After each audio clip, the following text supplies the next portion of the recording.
TV. Revolutionary salute. Revolutionary salute. Like, share, subscribe. Welcome to the House of Revolution. You know I'm your humble host, the Yamin of Revolution. They gotta pay. Justin for our brother Nolan Wells. But before we get into that, y'all be sure to wipe y'all feet. That means hit the like button. You in the House of Revolution. Like, share, subscribe, support the platform, y'all, where the lies are being exposed. Now they saying Nolan was heavily drinking. They always heavily drinking. Who was selling underage kids beer? Let's get into the content. Salute. Of Nolan Wells, where investigators said the 18-year-old went missing on July 4th and spent the day drinking heavily. Now, that is coming from a document that was obtained by ABC News through a public records request. The Mississippi Department of Marine Resources compiled a brief list of information about Wells, and one of the first agencies to respond was them. The document said it was unknown what Wells had eaten that day, but described his alcohol intake as heavy. A private autopsy also ruled his cause and manner of death undetermined, with the official autopsy still pending. Now, his alcohol intake was heavy. Well, was the driver of the boat alcohol intake heavy? Was all these underage kids out there heavily drinking? But you see, they only came out with that nonsense because the audio that came out. I want to play a little bit because they know they busted. We're going to play a little bit of what Nancy Grace had to say about this audio. And this is why now they're coming out with all kind of other foolishness instead of the real breaking news is that audio done been cleaned up. Tonight in the Nolan. The only reason this lady is on this case because she knows somebody going to jail. She gonna make a lot of money talking about this case. She knows somebody gonna be arrested. Her sources then gave her the information. She know them people guilty. Wells investigation, enhanced distress call audio bombshell. Good evening. I'm Nancy Grace. This is Crime Stories. I want to thank you for being with us.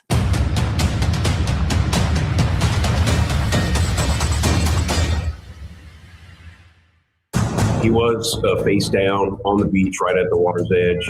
If he was sent face down, that also doesn't make sense to me. If he's face down, wouldn't blood pool just by nature of gravity this way?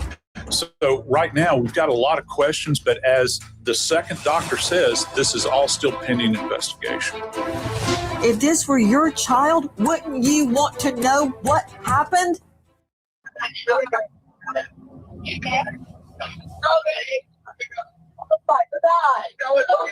Detail assistance, Vicky speaking. How can I help you? Hey, we're at the west tip of Horn, and our bilge pump stopped working. We're sinking. Can y'all please come? We have a membership. All right, of course. How far is the water coming up, sir? Can you give me a description? Ankles? Hello? Hey. Yes. How far is the water coming up, sir? It's coming up. We're just sinking. I don't know. Like we're going down now. What did we just hear? What was that?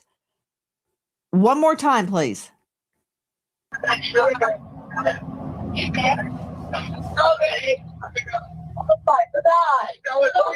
Detail assistance, Vicky speaking. How can I help you?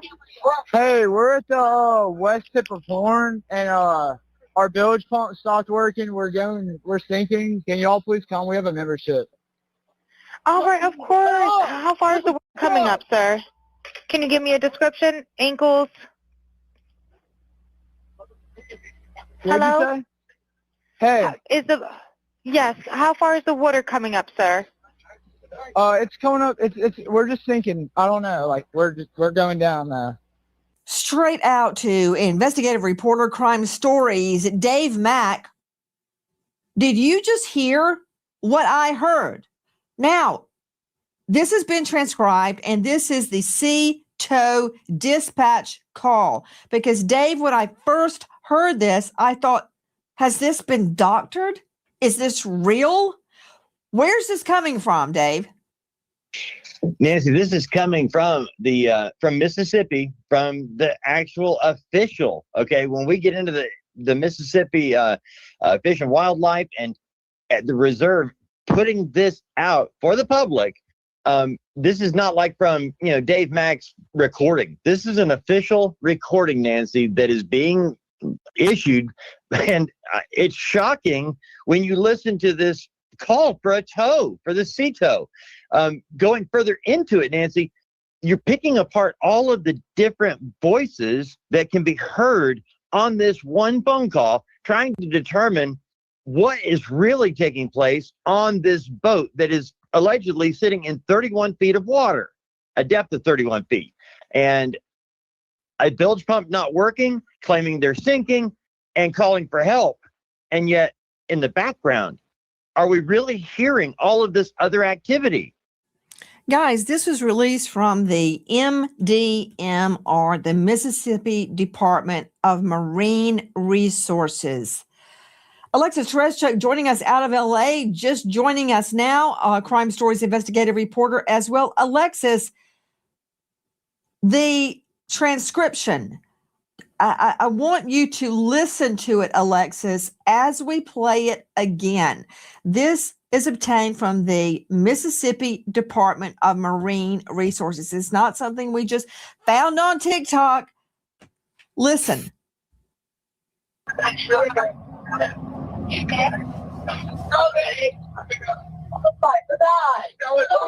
Detail assistance, Vicky speaking. How can I help you? Hey, we're at the west tip of Horn, and our bilge pump stopped working. We're sinking. Can y'all please come? We have a membership. All right, of course. How far is the water coming up, sir? Can you give me a description? Ankles?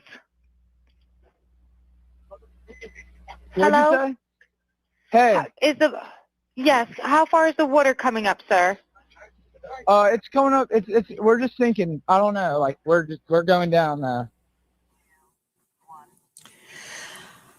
Okay, Alexis Tereszcuk, jump in.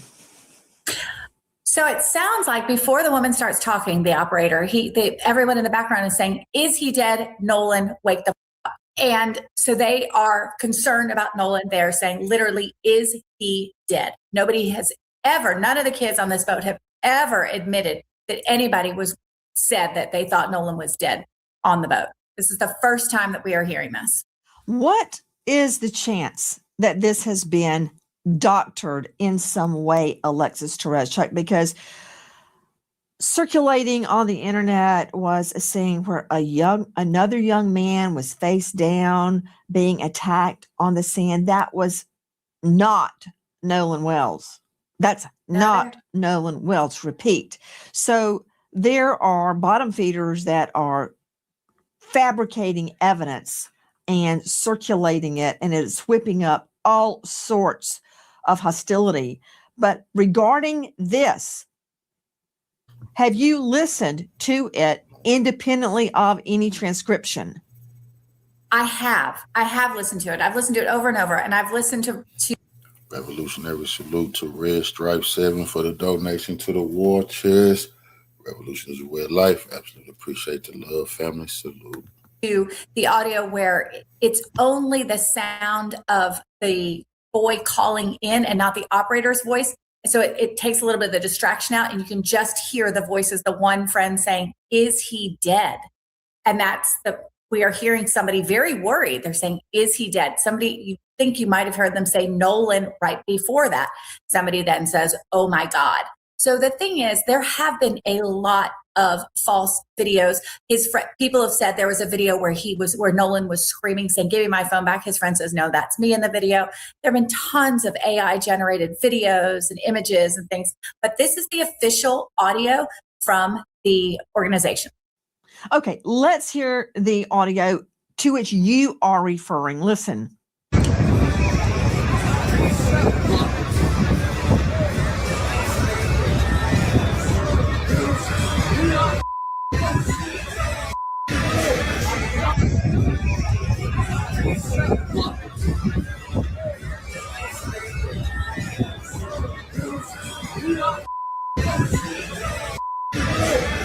Now, it's my understanding, Dave Mack, that sound we just played is real sound. That is not doctored sound, but someone else claims that's them saying, "Give me my phone back." That is not Nolan Wells. Explain.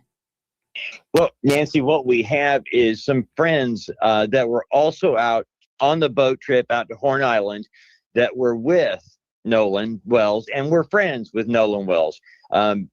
Claim that was him, that he was the one that was saying, "Give me my phone back," that it wasn't Nolan Wells. So we've got an identification from the person who says, "I was the one saying that." It wasn't Nolan Wells. And when you listen to the audio, Nancy, it does seem like it is not Nolan Wells saying, "Give me my phone back." It sounds like the guy claiming it. Guys, a lot of confusion surrounding the audio that has been released by the Mississippi Department of Marine Resources. This, as we are also learning about an offer made by the United Cajun Navy to Ben Crump, who is representing Nolan's family, to Todd Terrell joining us, the president of the Cajun Navy. Todd, thank you for being with us tonight. Todd, explain to me the offer that you guys made to Crump. Well, first of all, I want to make sure that I really am specific about the words I use because I don't want things taken out of context. Me personally, as president of the United Cajun Navy, made a call to Mr. Crump and offering him our services for dogs, cadaver dogs, and specific scent dogs. I never heard back from him. Our incident commander, Josh Gill, did speak to Liza Parks, I think he's one of his lead attorneys or whatever, and offered the services as well. The rumors about us talking to Mr. Crump, personally, I want to set the record straight. Nobody, myself, nor anyone from United Cajun Navy spoke personally to Mr. Crump. We did reach out and make an offer, but we did not hear back from him. Okay. Much has been made of the offer to, was it cadaver dogs, scent dogs, or both, Todd? It was both. It was cadaver dogs and specific scent dogs. And, some of this needs to be clarified. Okay. And we did make an offer, but we did not hear from him himself. Gotcha. There's a lot of people on the team. So who is it that you said you guys contacted or spoke with? Liza Park. And we have a phone record. Our guy, Josh Gill, my incident commander, on the 13th, left her a message. And on the 14th, they reached out to her. And I think got back, I think it was 9:51 on the 14th. There was a 23-minute call with Josh Gill, our incident commander, and Liza Park, who I believe is Mr. Crump's lead attorney. And so they knew well what we did, the credentials of the dogs, and what our specific offer was. So they knew it ahead of time. To Marie Pereira joining us, veteran criminal defense attorney. She is also a domestic violence expert and a registered nurse to boot. Marie, thank you for being with us tonight. Here's the deal. A lot has been made that Nolan Wells' family turned down an offer to have the boat searched with cadaver dogs, which, if they had hit on the boat, would suggest a dead body had been on the boat. Here is the fly in the ointment. It's not their boat. They can't give authority or permission or privilege for anybody to get on that boat and search the boat. So the fact that Crump's team didn't call back means nothing.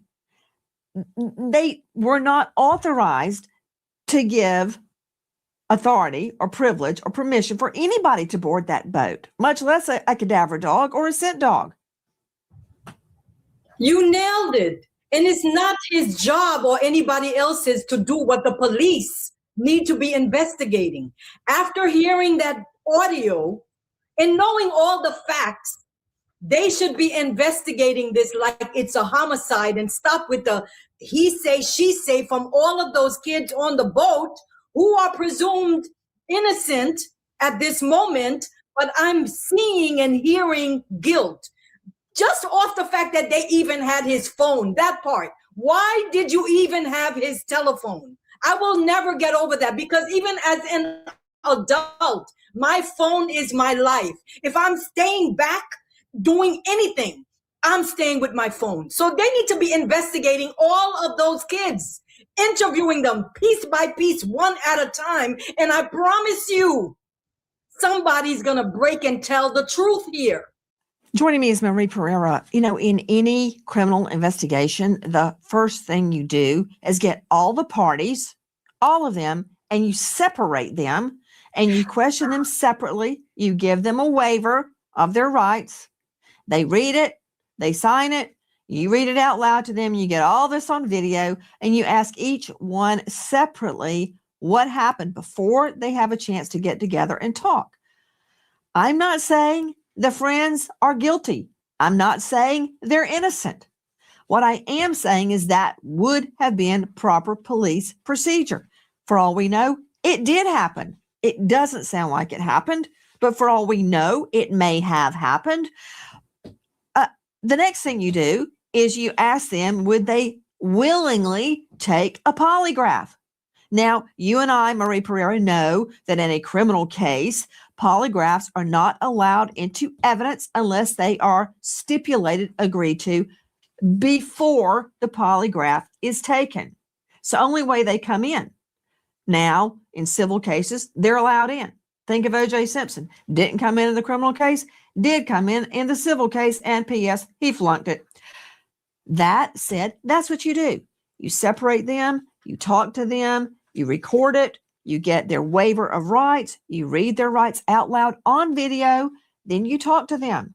Not hard. Next thing, you bring cadaver dogs and scent dogs on that boat. Now, scent dogs are going to hit on the boat anyway because they state Nolan was on the boat. So they're going to pick up Nolan's scent on that boat. Cadaver dog, whole nother story. And another thing, I would get a search warrant for it. You may not need a search warrant because a moving vehicle, as you know, Marie Pereira, under U.S. v. Carroll, that was the case that goes all the way back to moonshine days, bootleggers. If it's exigent circumstances, in other words, the evidence could leave. In that case, it was a car that was weighted down in the back. And the prohibitionists thought there was moonshine in it, and there was, and they stopped the car because the evidence would have been gotten rid of. Same thing with the boat. You may not even need a search warrant, but you could get one. That said, that should have been done day one. To Todd Terrell, President Cajun Navy, you guys have at your access scent dogs and cadaver dogs. Do you believe, Todd, that any evidence of a body on that boat would still be detectable, even now? Not speaking specifically in this case, but in past cases, we've had dogs detect body, blood and smell months and even years later. Our biggest thing was you got to eat this elephant one piece at a time. And if no one thought there was anything on that boat, they should be willing to allow dogs to go on the boat. So for us, it's a matter of it's another tool. It's a tool to use. Dogs aren't 100%, but these dogs are pretty damn close to it. Joining me now is Elliot Connie out of Arlington, Texas, psychotherapist. He's author of Change Your Questions, Change Your Future. He's president and founder of the Solution Focused Universe. He's a star of Family Therapy Podcast. Oh, that's the rest to hit my stream. So, but I got this guy saying, I released the report this morning and that the young brother was heavily drinking. Within the boat captain, all them kids got to be arrested too for heavily drinking. Can't be driving no boat drunk. But see, they're gonna try to say he drowned drunk, but they running from that audio. They scared of that audio that got released. Over the past several days, I've watched a ton of footage related to Nolan Wells' friends being interviewed. Two of them have now done interviews, or at least the interviews have been released. And there is one red flag that stands out to me above all else. The single most concerning red flag for me as a practicing clinician who's been working with clients for over 20 years and has sat with lots and lots of people, there's one thing that they are doing or actually not doing and not saying that is alarming to me. But before I explain what it is, I do want to say I am not saying that these boys are guilty of committing a crime. I don't know what happened that day, and I can't say for sure that they did or did anything or played any role in Nolan Wells' death. But what I will say is some of the information that is coming out as they do these interviews and some of the things that they're saying and some of the details. I mean, some of these things are very suspicious and should be investigated. Now, the biggest red flag that I've noticed, not just in these interviews, but in the entire series of events that have taken place since Nolan Wells was missing, is the absence of curiosity, both in their language in these interviews and in their conduct since Nolan Wells' body went missing. And let me explain what I mean. If you were going on an island on a trip with your three best friends, among them was Nolan Wells, who two of you are now described as best friend and or brother. These are terms of extreme closeness. So here we are, a group of four people. We're best friends and brothers. And one of them decides to stay on the island and then you never see him again. Now, if we believe what these boys are saying, they don't know what happened to him. The last time they saw him was when he decided to stay on that island and they haven't seen or heard from him since. If we believe that that's true, then what we know is then the boys don't know what happened either. And they should be experiencing curiosity. They should be thinking, we're just as concerned, confused, and desirous of hearing the truth as everybody else. And they should be taking actions that look like that. Going back to the island and see if they could retrace steps and see if there's maybe a detail that they missed. They should be looking at the videos and try to see, do we recognize anybody in these videos that we could tell to police, here are some people you guys might not be noticing, because we knew lots of people. According to one of them, they knew 30 people that were on the island, and I haven't seen anywhere where they were helping the police or looking at the video footage or the pictures from that day saying, here's what's happening. They should be returning to the island and helping look for footprints, anything that would tell them this might be what happened. Now, they've gone back to the island. At least one of the interviews took place on the island, but it was more to defend themselves and to explain how they don't know anything. But there was no language whatsoever and no actions whatsoever that are associated with curiosity. And in those interviews, not one time, and I watched everything I get my hands on. I didn't hear one person say, man, I wish I could figure out what happened. I can't even sleep. All I'm thinking about is replaying the events of that day, trying to figure out what happened. I wish I could get the details, and I wish I could let the mom and dad know what happened. They're not using that kind of language. And that is extraordinarily concerning. The only thing that removes curiosity is certainty. Okay? So somebody knows something because they must have certainty about something, or else they would be experiencing curiosity, as I've been explaining. Now, certainty is very, very important. Now, again, I am not saying that they did anything, but what I am saying is someone in that circle very likely knows more than they're saying, because that's the certainty that is removing the curiosity. This is by far, in my opinion, the largest red flag amongst all the things that I've noticed. And if I were doing the investigation, if I were interviewing these kids, I would hone in on exactly why they're not experiencing curiosity. It's alarming to me that the person doing the interview did not push on anything, but I would be saying, how come I'm not seeing this? And how come you're not saying that? And how come you're not experiencing these things? Because for an experienced person interviewing people, that would be something that would be standing out to me for sure.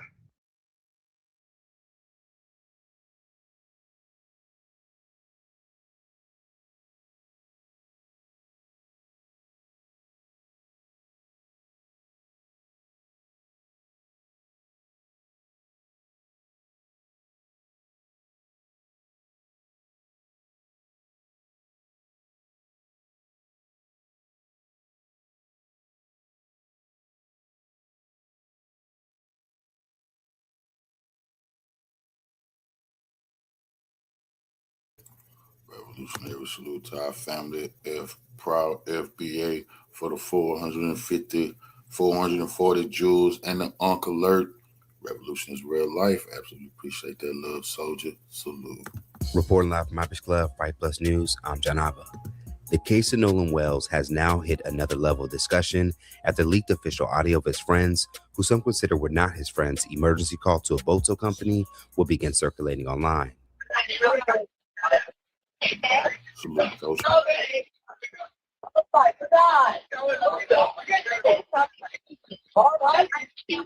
Hey, we're at the west tip of Horn, and our bilge pump stopped working. We're sinking. Can y'all please come? We have a membership. Shut up! Shut the fuck up! Now, what will shock listeners from the recorded audio was the commotion taking place in the background as the boat's driver, identified as Wyatt Pyron, spoke with the operator of Sea Tow while allegedly struggling with the boat. As reported, along with others, we appear to hear the word dead be used, along with something that sounds like Nolan, followed by a cry out of, "Oh my God," by a female passenger. Then a male voice saying, "Wake the F up," or "Shut the F up." And lastly, someone yelling out, "Damn it, Bart." Now, some have gone on to attempt to debunk a few of those claims being reported. So in this report, we will focus on the words that mainly everyone agrees to have heard, which is the woman yelling out, "Oh my God," and "Damn it, Bart." According to a recent interview by Warren Hudson, the self-proclaimed best friend of Nolan, and who was identified since the case's earliest reports, the leaked call would be made just as they were getting help to be told by their friend Bart Edmiston, which means that "Damn it, Bart" was more than likely directed towards Edmiston, who happens to be a former student of Ocean Springs High School and a now collegiate athlete for the University of Wyoming as their starting punter. Now, upon research, it can even be confirmed that Bart and Wells were also former teammates, as seen here in this picture, shared on Ocean Spring High School's football Facebook page, and ironically, what appeared to be a very wholesome moment of them next to each other, talking to elementary students, no longer reflects the status of where Edmiston and Wells have now ended up today, with one being a victim of a mysterious death and another accused of being behind it. Now, for those who feel Edmiston should be in question, mainly comes from his aggressive tone when seemingly yelling out, "Shut the F up," or "Wake the F up," before someone yells out, "Damn it, Bart," which for those who feel that the audio reveals a possibly dying Nolan was on one of the boats or near the boats, falls perfectly into the timeline after a female passenger would yell, "Oh my God," in horror as if she witnessed something gruesome. Suspicions for some about Bart also center around the lack of mention of him by anyone during this entire case, as if he was purposely being hidden. So who is Bart Edmiston Jr.? According to research, he is 21 years of age and looks to have left Ocean Springs High School soon after he and a younger Wells were teammates in 2022 to continue his football career. He is noted for being one of Mississippi's best high school punters, followed by several awards in his time in junior college, to just as recent as last October, as he would make the Ray Guy Award Raise 8 selection as one of the top 8 punters in the country with an average of 45.3 yards per punt. Back in 2022, Edmiston was named Athlete of the Week by Gulf Coast, Mississippi news outlet WXXV25. My dad, which is also Bart Edmiston, I'm a junior, he kicked at the University of Florida, 1992-96. And then he's always wanted me to kick, and then I started it going into my 8th grade year. Last year, I was the only kicker on the roster, so I had to do everything by myself, be my own ball boy, go fetch all my balls. But now, I have my little brother. He came up. He's in 10th grade. He's a kicker and punter also. But now I make him do all my duties for me. I'll make him go fetch the balls. He's my ball boy now. Kind of mean, but it's brotherly love. When I hit a good punt or a good field goal, I just chase that again. Now, outside of this audio that has now placed Edmiston at the center of what happened to Wells, there already appears to have been a paper trail on him. As revealed by several sources, Edmiston met with the police and his boat's GPS data was also pulled. In a separate report, it goes on to say that Edmiston provided an investigator with his driver's license and boat registration card. Now, as we stated in our most recent report, we are certain that the FBI and investigators have the necessary tools to confirm what was said in the background during the emergency call to end all speculation. But until that happens, Edmiston now sits in the spotlight, as Wells' family and supporters continue to ask questions on how did a 6'1" athlete vanish amongst a crowd of hundreds of people and then be later washed ashore in the area he was last seen, with no witnesses coming forward when he was first reported to be missing. Now, as mentioned by state officials, the investigation on the mysterious death of Nolan Wells is ongoing, but it appears that the longer that they wait and bits of information comes out, only creates an environment for more speculation. As far as what should happen next, people like former Mississippi Judge Carlos Moore are expecting arrests to be made soon. On his Facebook, Moore would write, "We need some arrests this week." Now, across parts of social media, many would take to TikTok and elsewhere to share the reaction to the newly highlighted audio and their thoughts on what needs to happen. The Nolan Wells case, I am convinced that he was strangled on that boat by Bart. And this is why. So with the audio and the confirmation, I was waiting for more of an expert kind of level. So like Nancy Grace, and she's bringing all these experts and confirming transcripts that I've heard from other creators on here that isolated some of the voice on there. Yeah, whoever this Bart guy, he strangled Nolan. That's where I'm at. And this is why also with the second autopsy, they said that parts of his neck, the organs inside were missing.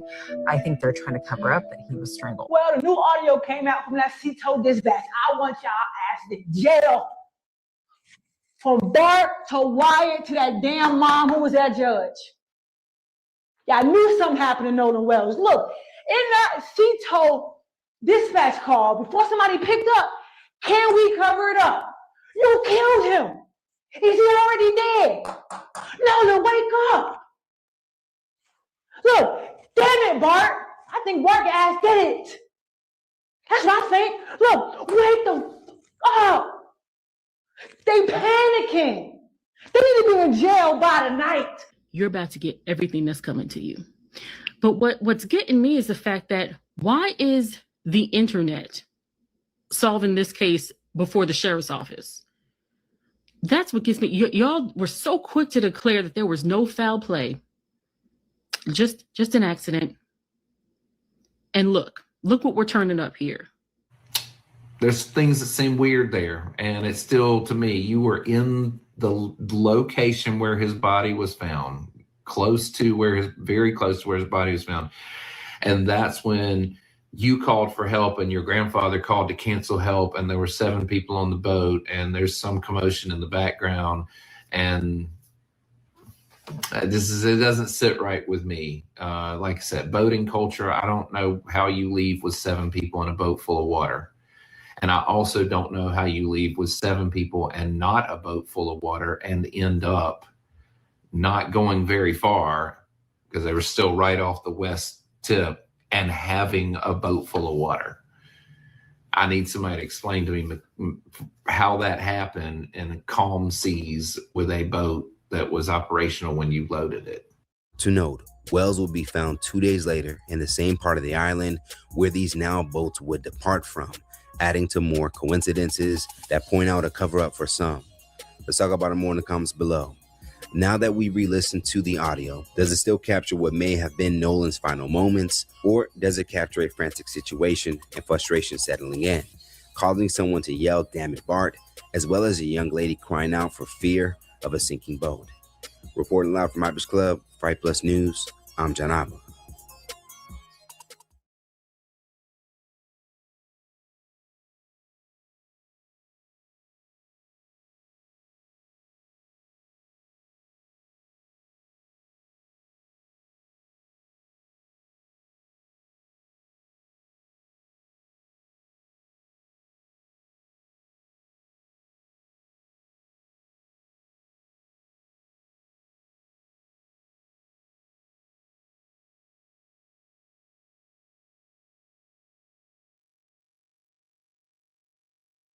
Of them are going to do it, including the FBI.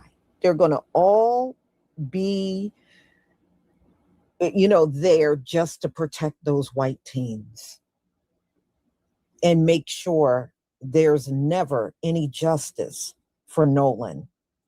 And my question is, instead of interviewing with Officer Tatum, why didn't you interview with the police? If Nolan was such a great friend, wouldn't you want everything done to make sure justice is done for him? But this dude didn't do that. He went to Officer Tatum. of all people. Oh, please. So anyway, y'all, let's get to it. But just really listen to the audio. Now, people did the best they could. Now, this first young lady, a sister, she does audio enhancements for a living. So she tried to enhance the talking on the video as much as she could. And you can hear it a lot better after she did that. So let me go ahead and share my screen. I don't even take that man seriously. I notice he's a grifter too, just like Candace. Whatever we are upset about, he makes sure he takes the white man's position every single time on every issue. That ain't nothing but grifting. Okay. That ain't nothing but grifting, okay? And that's all he is. He's just a male version of Candace Owens. He's a grifter.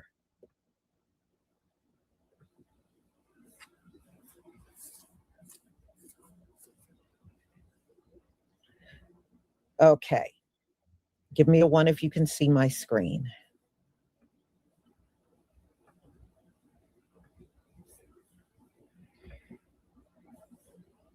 Yeah, I mean, and Nolan was on that boat.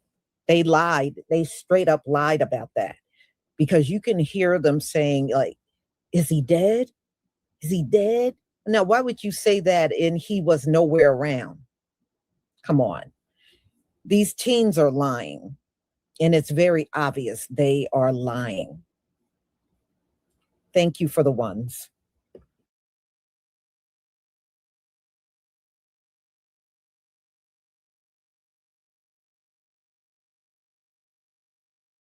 So I uploaded the audio from the boat distress call to my editing app, and I did two things. I enhanced the background audio, and then I asked the AI system to auto detect captions, which means it will automatically tell me in text what the AI heard. It's important to note that it's AI, and AI can sometimes be wrong, and that it is auto detected captions.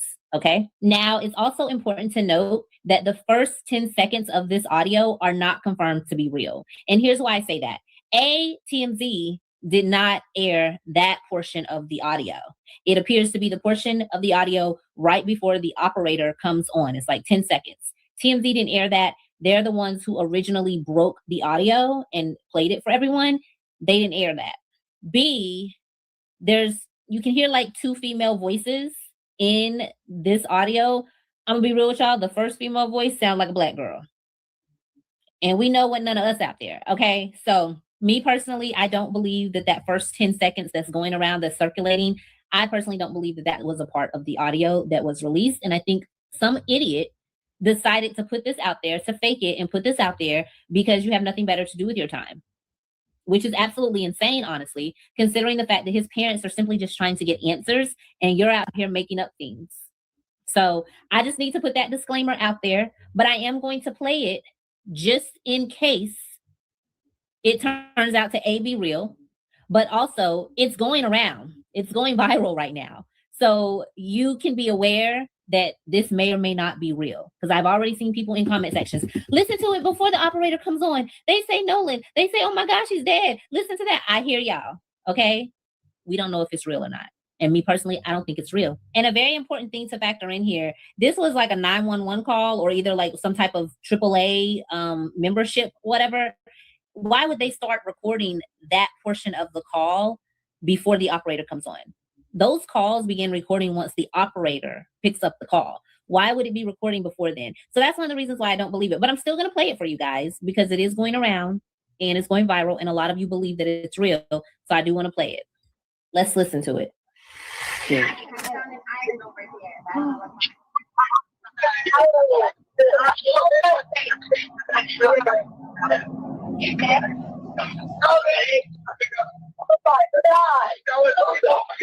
So assistant, Vicky speaking. How can I help you? Hey, we're at the west tip of Horn, and our village pump stopped working. We're sinking. Can you all please come? We have a membership. All right, of course. How far is the water coming up, sir? Can you give me a description? Ankles? What'd you Hello? say? Hey. Yes, how far is the water coming up, sir?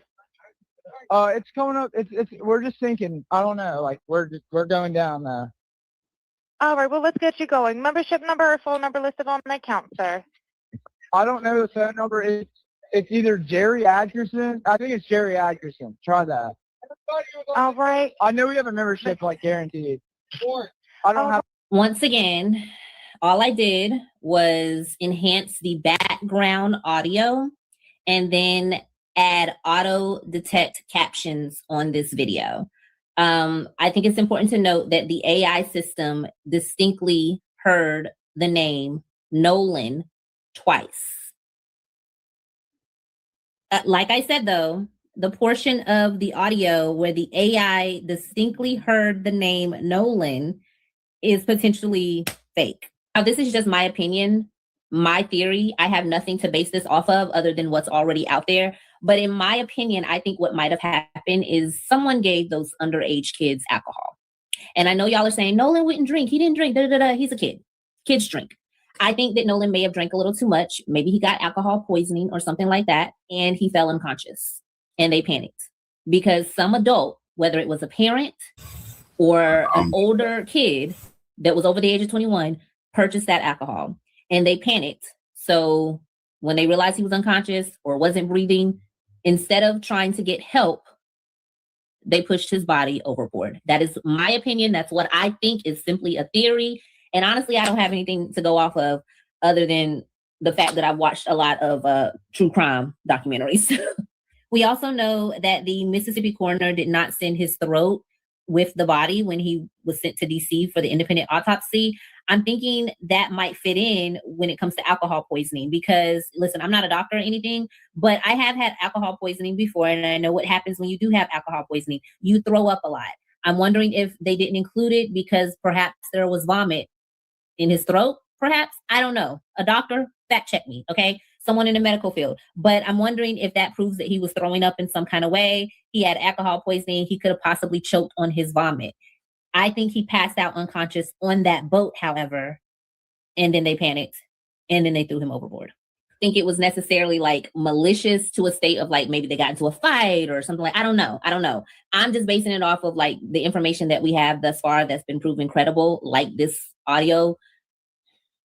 That's what I think happened. I don't know. That's what I think happened. What are your thoughts? Are you hearing something in the audio that I'm not hearing? There was a lot of people in the comment sections of like the TMZ video and stuff saying what they thought they heard. I wasn't hearing none of that until I put it into the editing app. I couldn't hear none of what y'all were saying. I heard, oh my God. And I heard, wake the fuck up. That's the only two things I really heard. So until I put it into the editing app, that's when I was able to like hear it a little bit better. So what are your thoughts? What are you hearing from this audio? Did this audio make you believe their story, or did it make you not believe their story at all? Sound off in the comments. Secret Service Sam here with a Nolan Xavier Wells update, and this is insane. You have to hear this audio in the beginning where they're calling for the emergency for their bilge pump and they're taking on water. I swear you can hear her say, oh my God, is he dead? And yells Nolan. Listen to the audio. I connect you.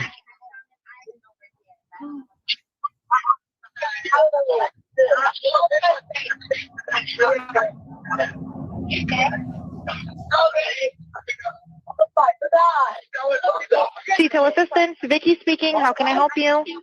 Hey, we're at the... All right, of course. How far is the water coming up, sir? First of all, the guy making the call sounds definitely drunk. And I don't know, are we reaching here? But I think there is more in this call in the background. This is as much as the audio has been able to be sweetened, but there has to be some audio people out there with some good software that can really bring out this audio for us, because I think he was on that boat, and I think this whole emergency call was just to cover, because as you know, CETO said they were called out, but then they canceled it. The Coast Guard didn't come out until the next day, but then the Coast Guard says, oh yeah, no, we came to look the day before. Everybody is covering allegedly for these kids. What do you guys think? Let me know in the comments. Secret Service Sam out, Samson for president of the world. Well, it's a big update on the Nolan Wells case. And they say a lot of people don't like this, and I wonder why. They say yesterday, Mississippi Department of Marine Resources dropped the raw, unedited audio from the Sea-Tow distress call. You're going to hear a teenager online talking to an operator saying their bilge pump on the boat just quit and the boat is sinking fast. Water coming in the boat. The operator is asking them, how far is the water up on you? Is it to your ankles? Say yes. Say, so you need somebody to come tow the boat. Say yes, we want to get it towed before it sinks. Say okay. She say, so I need to send a Coast Guard. He says no. We got it. But you can hear on the audio multiple voices in the background, kids sounding panicked, screaming, confused. Even the operator notes and says it sounded like a bunch of young people who don't fully understand how serious this situation is. They never got the tow, and minutes later the call ends with everything supposedly fine. Now this is the real audio now. They say this is unedited. Of course, I'm not going to play the audio, and I'm not going to say, what I think about the audio. I'm going to let y'all make your own opinion about it. But all I'm going to say is listen to the audio carefully, y'all. And just let's try to figure out why a lot of people, they say, not liking this, that they released this. If you didn't know, now you know. And knowing is half the battle. Love y'all. Be safe out there. Big Duke out. You already know. Thank me later. Okay, so Quan is saying, listen to the 911 call again. On the 111 mark, you can hear in the background someone saying, no, wake up, Wyatt, check his chest. So I ran this through my editing program. And listen, I am not a pro at audio by all means, but I did try to enhance the background so we can hear more of what was said. I'm going to feature just the parts where you can hear people talking in the background. I want to be very clear. This is my interpretation of the enhanced audio in the background.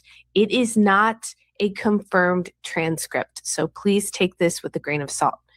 All right, of course. How far is the water coming up, sir? Can you give me a description? Hello? Do you need the United States Coast Guard? No, we do not need that. All right. All right. Do you have your current GPS coordinates? Let me go look. Try that. All right. I know we have a membership, guaranteed. All right. Unless you have a membership number. How many adults, sir? That was the question. All right. How many people, sir? Okay. Now, someone called out the name Warren. Now, Warren is the same guy that Officer Tatum interviewed, and he swore up and down he was not on the boat. But you hear someone call his name on the audio. They say Warren. Now, why would somebody just call your name and you weren't there? He was on that boat. He lied on that interview. He lied. He was on that boat. All right, let's continue.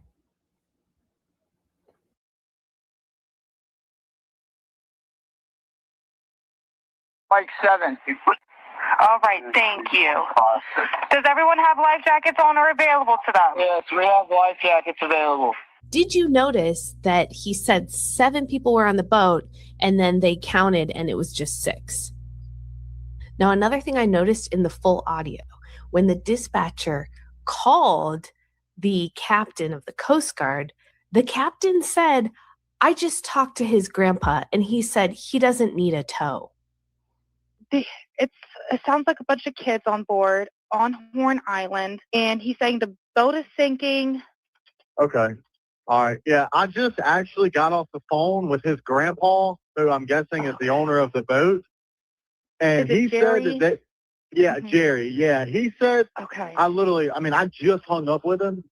He said that they don't need any help right now, but if something changes, he'll call me back. So I'm guessing that they may have figured it out, because that's what he said. So they're in a panic and their boat won't crank. Yeah, they're in a panic.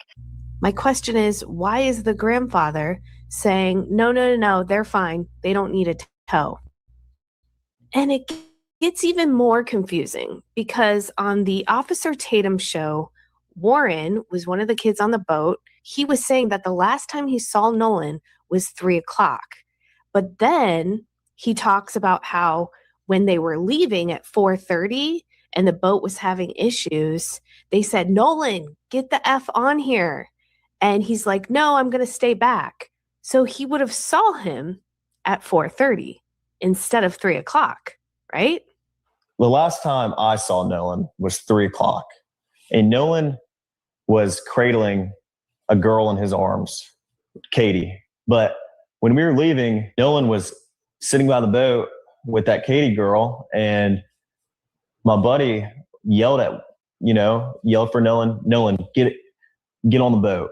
We're leaving. The boat's having issues. And no, he didn't say that, but he was panicking. Nolan, get the F on the boat. Get on the boat. And Nolan said, no, I'm staying out here. I'm going to ride in with somebody else.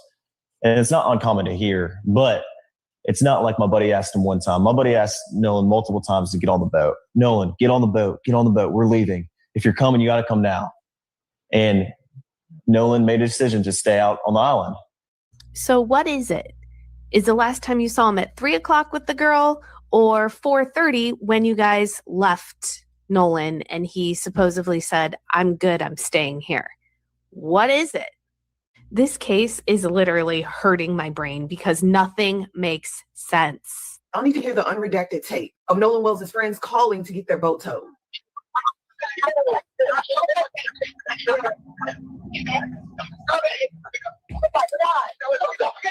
Vicky speaking. How can I help you? Hey, we're at the west tip of Horn, and our bilge pump stopped working. We're sinking. Can y'all please come? We have a membership. All right, of course. How far is the water coming up, sir? Can you give me a description? Ankles? Hello? Hey. Yes. How far is the water coming up, sir? It's going up. We're just sinking. I don't know. We're going down now.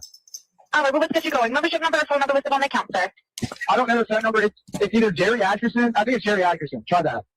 All right. I know we have a membership, guaranteed. All right, unless you have a membership number or anything, it's okay.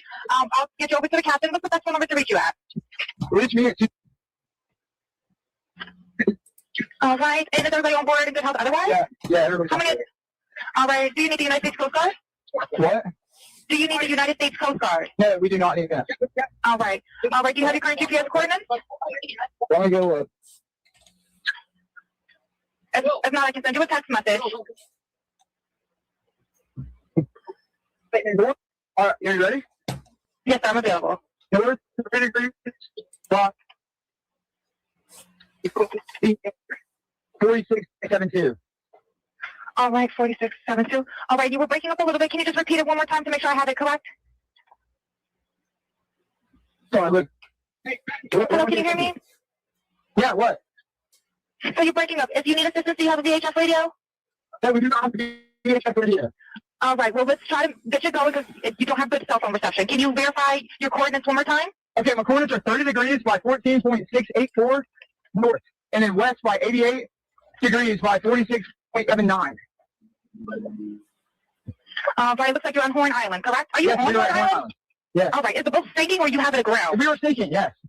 Is it aground? I'm gonna put this disclaimer on here. I don't know who actually was able to break this down so we could hear what we heard. If this is the actual recording, what the fuck? They allegedly get rid of his body. Did they throw him over? If those people in the background were actually talking to Nolan, telling him to wake up, why didn't they tell that woman on the phone that somebody was unconscious on the boat? I don't want to speculate anything. I want to know the truth. And Nolan's parents and their family deserve that. There's another part of this. Secret Service Sam has a recording saying that the grandfather did not want the boat to be towed in. He said they were fine, and if they needed help, they'll call in. Why did their grandfather stop the boat from coming in? There's a lot of unanswered questions. The fact that that recording is clear and that Nolan could have been on the boat with them, I don't think they're being questioned enough. There are things that are still not adding up. We need to get a professional on that recording. Pull those voices from the background to the front. I'm still working on my mental, but this is important.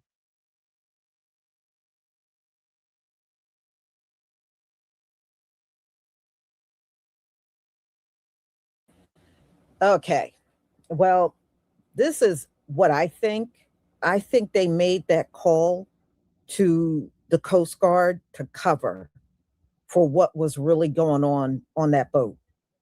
And I don't believe Nolan was left behind. I believe Nolan was on that boat and something happened on the boat and it ended up taking his life. And I think that's the big reason why his throat was missing. I don't know if they injured him and his throat was involved. But I kind of believe they did throw him over, over the boat. I think they threw him out. I think he was in the boat and then they threw him overboard, not wanting to get in trouble for whatever went down. Now, I hope they get experts, and I'm sure they will, on the audio, because the audio actually leaves me with more questions than answers. But like I said, everybody that was on that boat should have been placed under arrest. Every single one of them should have been arrested. And I don't believe none of their stories. I've heard some of the things I don't believe them. I don't believe the Warren who did the interview with Officer Tatum. I believe his ass is lying. I do not believe not one word of what he said.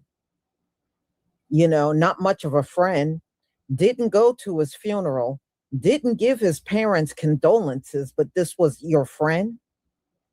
You weren't much of a friend. That's all I got to say.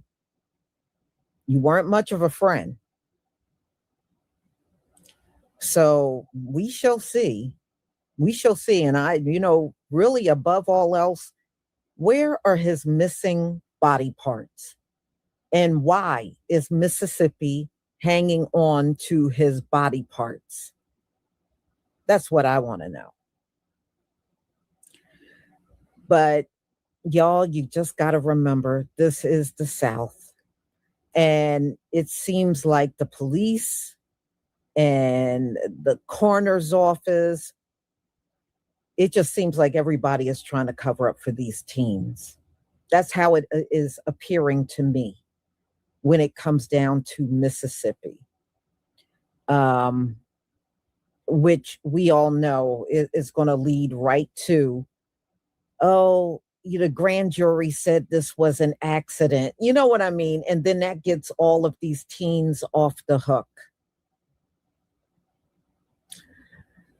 So we shall see. They're taking it to a grand jury.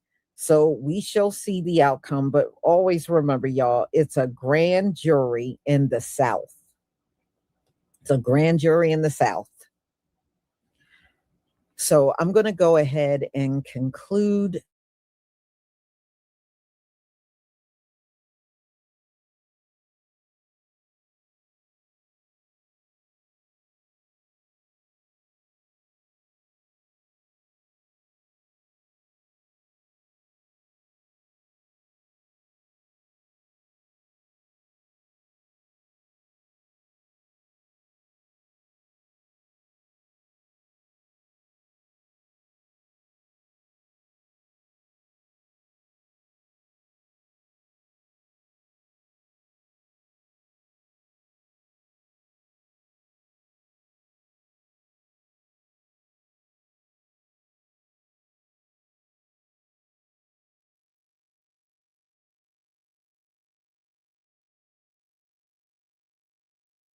Horn Island is deemed an underground railroad and a pit stop for slaves?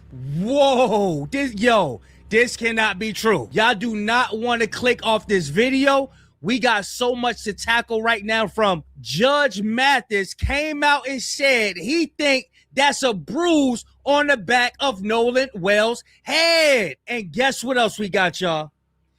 TMZ got a new name. They said TMZ new name is Tatum Z, and they got roasted by their comment section for sending the black guy to come talk to us and tell us that in that audio, we just heard a bunch of commotion.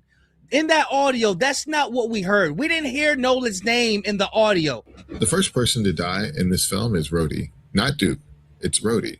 Rhodey is Duke's black campaign manager, the man hired to smooth Duke's racist images and make him presentable to voters, to translate him, to make him palatable. I think the dolls is the YNs, because remember, the dolls came off the wall. And who was they being chaperoned by? The old lady rocking in the rocking chair. Yo, y'all do not want to miss this video. It's jam-packed. Let's get into it, y'all. Ships and Horn Islands recognized as Underground Railroad sites. Ocean Springs, Mississippi, Ship and Horn Islands, managed by Gulf Islands National Seashore, were accepted into the National Park Service's National Underground Railroad Networks to Freedom program on September 29, 2022. The National Underground Railroad Network to Freedom is a federal program that commemorates the stories of the men and women who risked everything for freedom and those who helped them. It honors, preserves, and promotes the history of resistance to enslavement through escape and flight worldwide. It says, following the start of the Civil War, freedom seekers used small craft to navigate the waters of Mississippi Sound in hopes of finding liberation at the hands of U.S. forces. By October 1861, the first recorded freedom seeker arrived on Ship Island and enlisted for service in the U.S. Navy. Wow. But tell me why I'm not surprised. And I'm going to tell y'all to go to Introvert Rockstar's channel. Amazing YouTuber. This is where I got this information from. So if y'all want an extensive deep dive of what's going on and the racism that's going on and why it's taking so long for us to get answers as to what happened to our brother Nolan Wells, y'all go ahead and go over to that channel.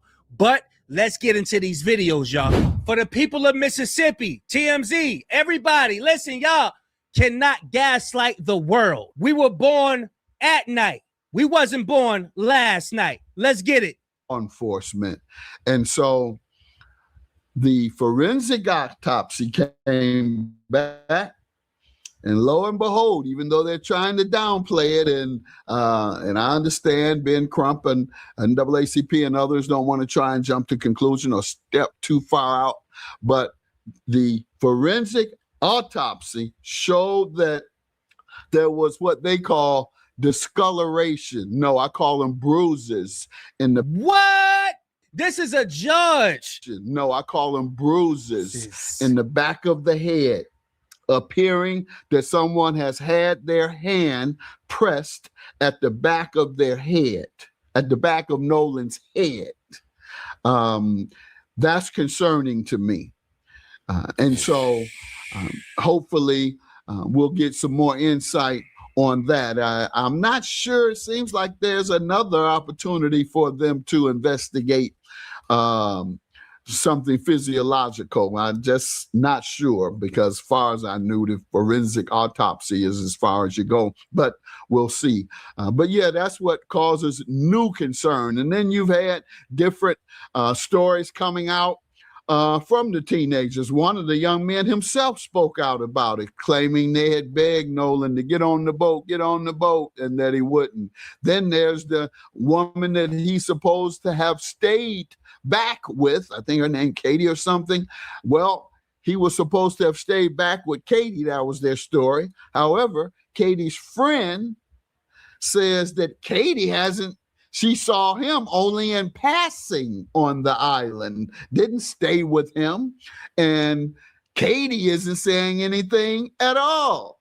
So it's a lot of moving parts here, and I'm just hoping it's not one of those, quite frankly, and if his friends didn't have anything to do with it and they truly left him behind, et cetera, he has discoloration, bruises on the back of his neck. Something happened. And quite frankly, this is Mississippi, where in 1955, which sparked the civil rights movement, Emmett Till was killed for so-called whistling at a white woman. And now we're hearing Nolan Wells stayed back to be with a white woman. And he turns up dead with bruises behind his neck. There you go. Emmett Till all over again. No, his name isn't Emmett Till. It wasn't the same exact situation for the simple-minded people. It's the optics of it. Yes, spiritually, it's the same damn thing. History is repeating itself. And y'all gonna see, they are sending black people out to try to explain to black people, y'all calm down. It's just a bunch of commotion in that audio call. It's not what y'all think. Like, we stupid. Listen to this right here, y'all. Were Nolan Wells' friends talking about him and talking about him possibly being dead while they were on their way back to the mainland from Horn Island? This is all because of some audio that we got from officials down in Mississippi. This audio is a call that's being made from the boat that Nolan's friends were on. So after they're on Horn Island on July 4th, at the end of the day, about 4:30, they decide they're heading back to the mainland. And the owner of that boat, or the grandson of the owner who's driving the boat, realizes that they are taking on water. Their bilge pump isn't working. So he places a call to a tow company called C-Tow. And while he's on that call, there is a lot of commotion going on. And what people think is that in the background of that call, you can hear someone say, "Is he dead? Nolan. Oh my God." It's really hard to make out. This is what it sounds like.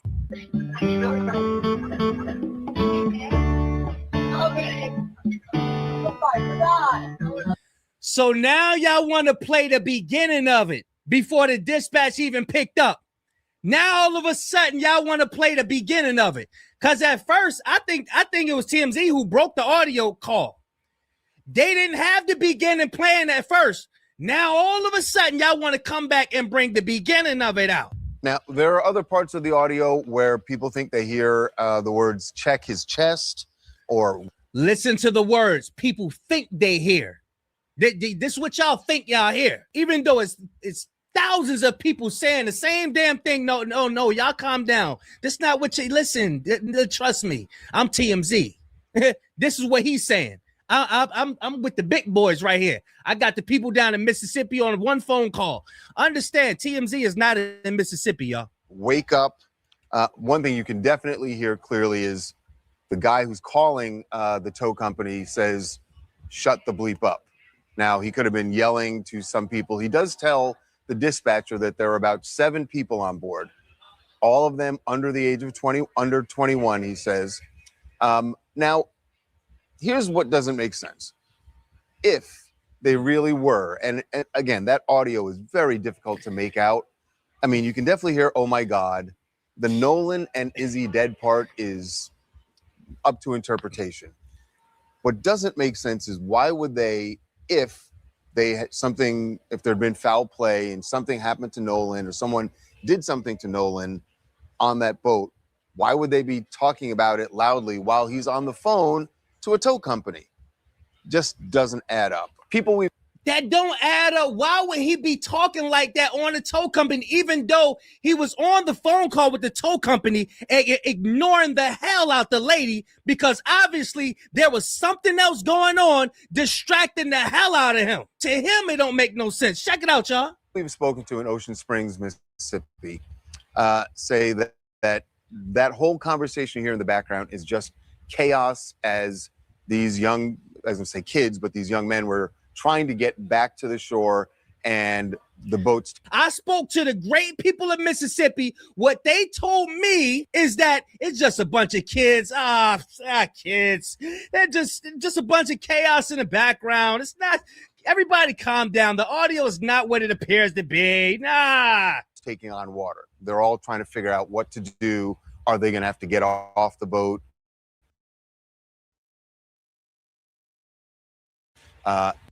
That's what all that chaos is, what we're told by people connected. That's what all the chaos is. That's what we're told by all these people. Well, which one is it? Is it facts or is it what you're being told, Ninja? Which one is it? Huh? I just want people to understand they are professionals at twisting shit up. This is what they do.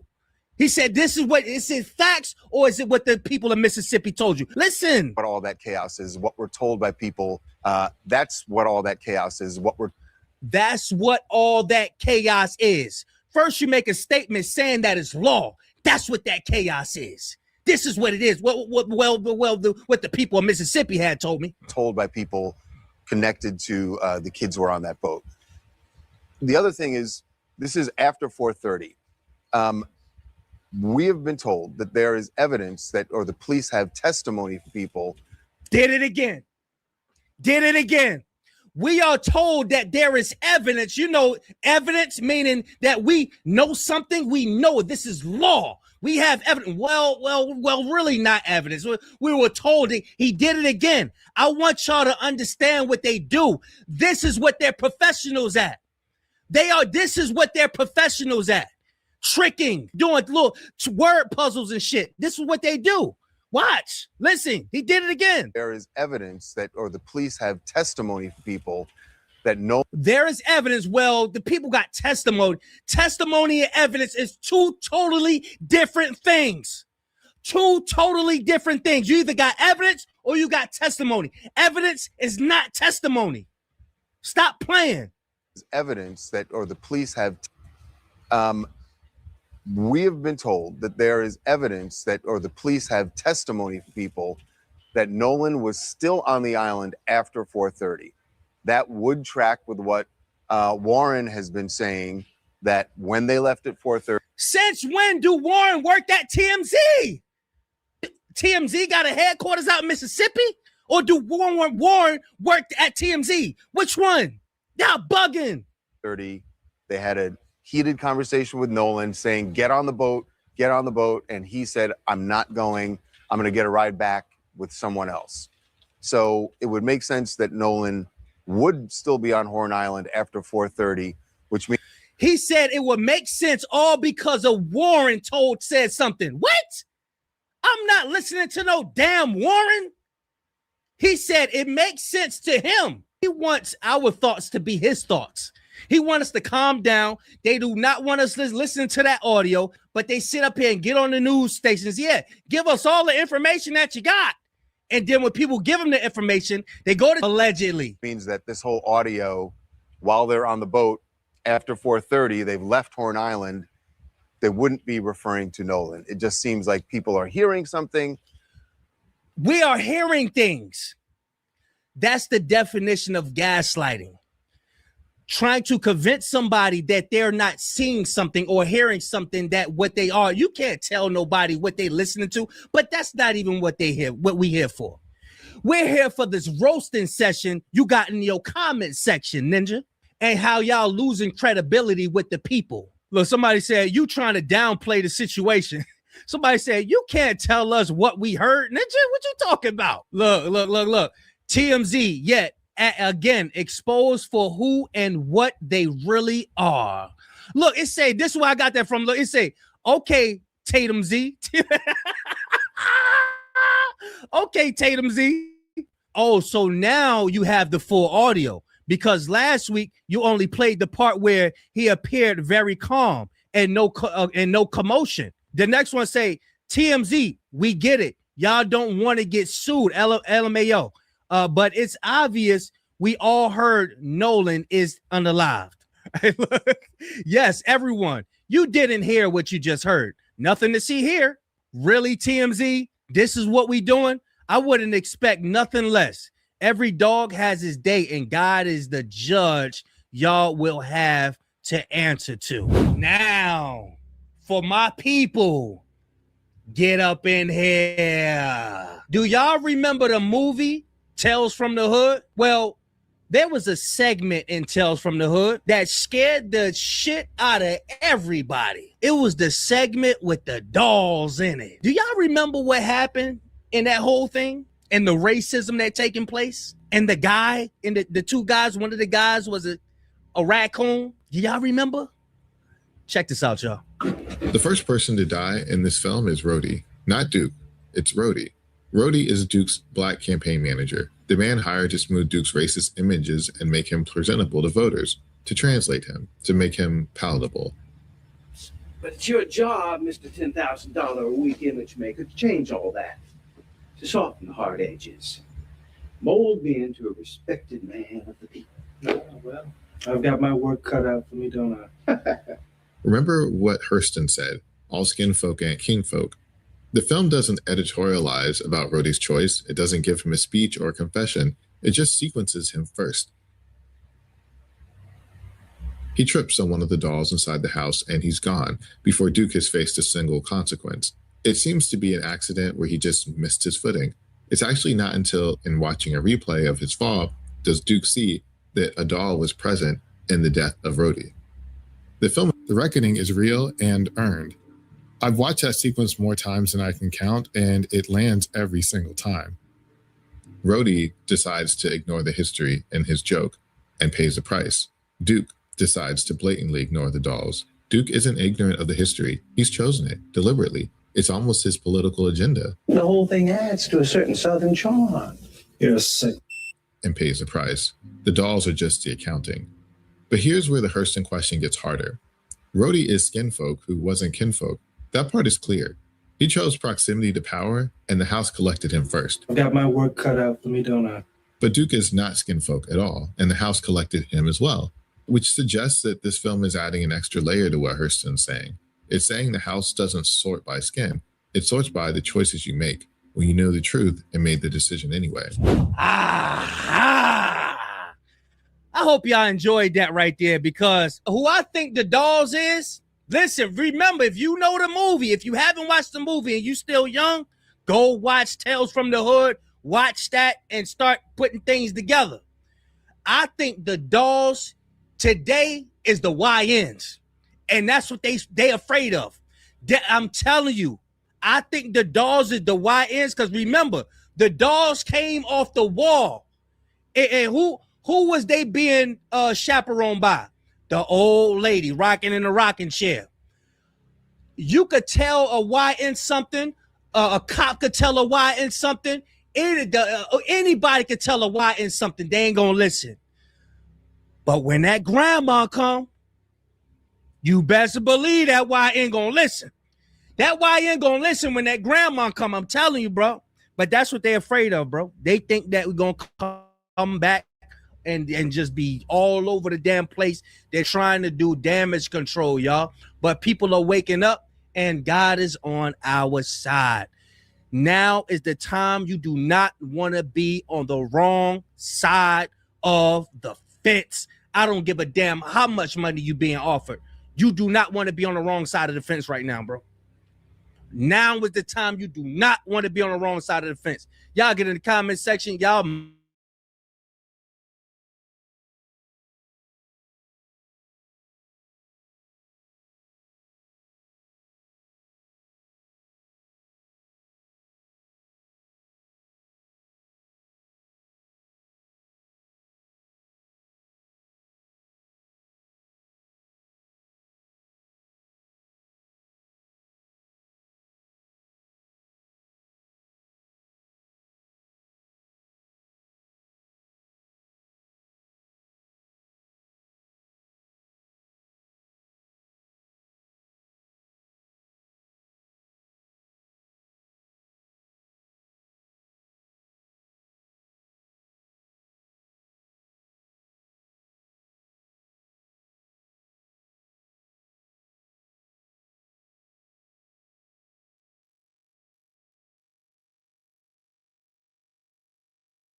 with the girl that he was with, and the girls witnessed that too. Yeah, and I heard the girl that he was with, Katie, had text somebody that she heard people yelling correct for Nolan to get on it. Is that true? And I have a picture of that. She texted my buddy, and the next day everybody was panicking and everybody's texting Katie, because she was obviously seen with Nolan the whole day at the island. Katie sent a message to my buddy the next day and said, this is the last time I saw him, he's really sweet. But she also mentioned that the last time she saw Nolan was when my buddy was yelling at him to get on the boat. And she was right there to see that Nolan decided not to. And there's a verse that says, a righteous man hates lying, but the wicked are loathsome and they come to shame. Peace and blessings, all praises to the Most High. And it seems that the quote unquote best friend of Warren Hudson is coming to shame with his lies. You heard him say that Nolan decided to stay on the island while talking to Officer Bruckus. And Katie is a witness to that too.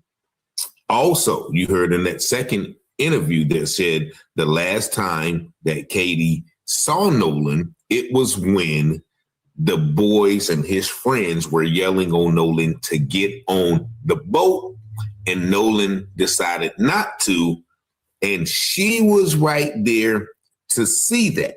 Put a bookmark right there, because initially when this mysterious Katie girl was interviewed, she said, well, no, she assumed Nolan was going back on the boat with his friends, correct?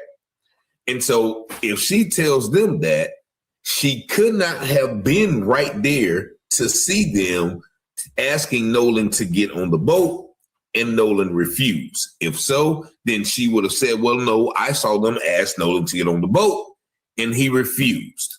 I didn't see him after that. No, she said, Nolan said he was getting on the boat with his friend. So those are two stories that don't make any sense. It's another thing he said that I'm going to point out, but the sister of this mysterious Katie, once again, and her name is Gracie, has came out and said, basically, the boys are lying. Katie assumed that Nolan was going on the boat. Let me show you this article. And you see it here. Mystery girl talking to Nolan Wells before he disappeared revealed, but her sister disputes his pal's account of events. Let's look at this article a little bit further. The mystery girl Nolan Wells had reportedly stayed behind to chat with on Horn Island before he vanished has been identified, but the revelation and the new conflicting accounts have only led to more questions about his death. Wells, 18, had boated to the island located 10 miles off Mississippi's Gulf Coast with a group of close friends on July 4th when his pals left without him, reportedly because the college football star stayed to talk to a girl, revealed to be Katie McCormick, 19. And it's funny how they're wording this, his pals, right? Making them seem so innocent. But McCormick's sister provided a different account of what happened during that fateful trip than what the friends have provided. The tragic teen, right?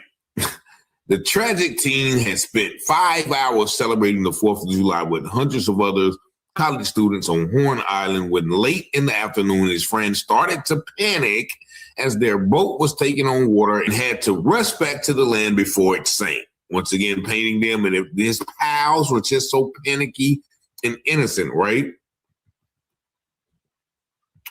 According to his friends, Wells told them to make the trip back to the mainland without him as he was engrossed in conversation with McCormack, the outlet reported. Ashley Cole, mother of Wells' best friend, Warren Hudson, who was on the island at the time, released a statement on July 7th saying that the group of friends returned to the mainland after their boat had a problem with its bilge pump, but Wells stayed back. However, McCormick's 23-year-old sister, Gracie, disputes the claim that Wells remained on the island to talk to her. According to Gracie, McCormick thought Wells would have boated back to the mainland with his friends. Let's stop right there. There is no way that Katie could think that he boated back to the mainland with his friends when, according to Warren, you just heard him say, well, no, Katie was right there when Nolan decided to stay on the island. And she can attest to that, right?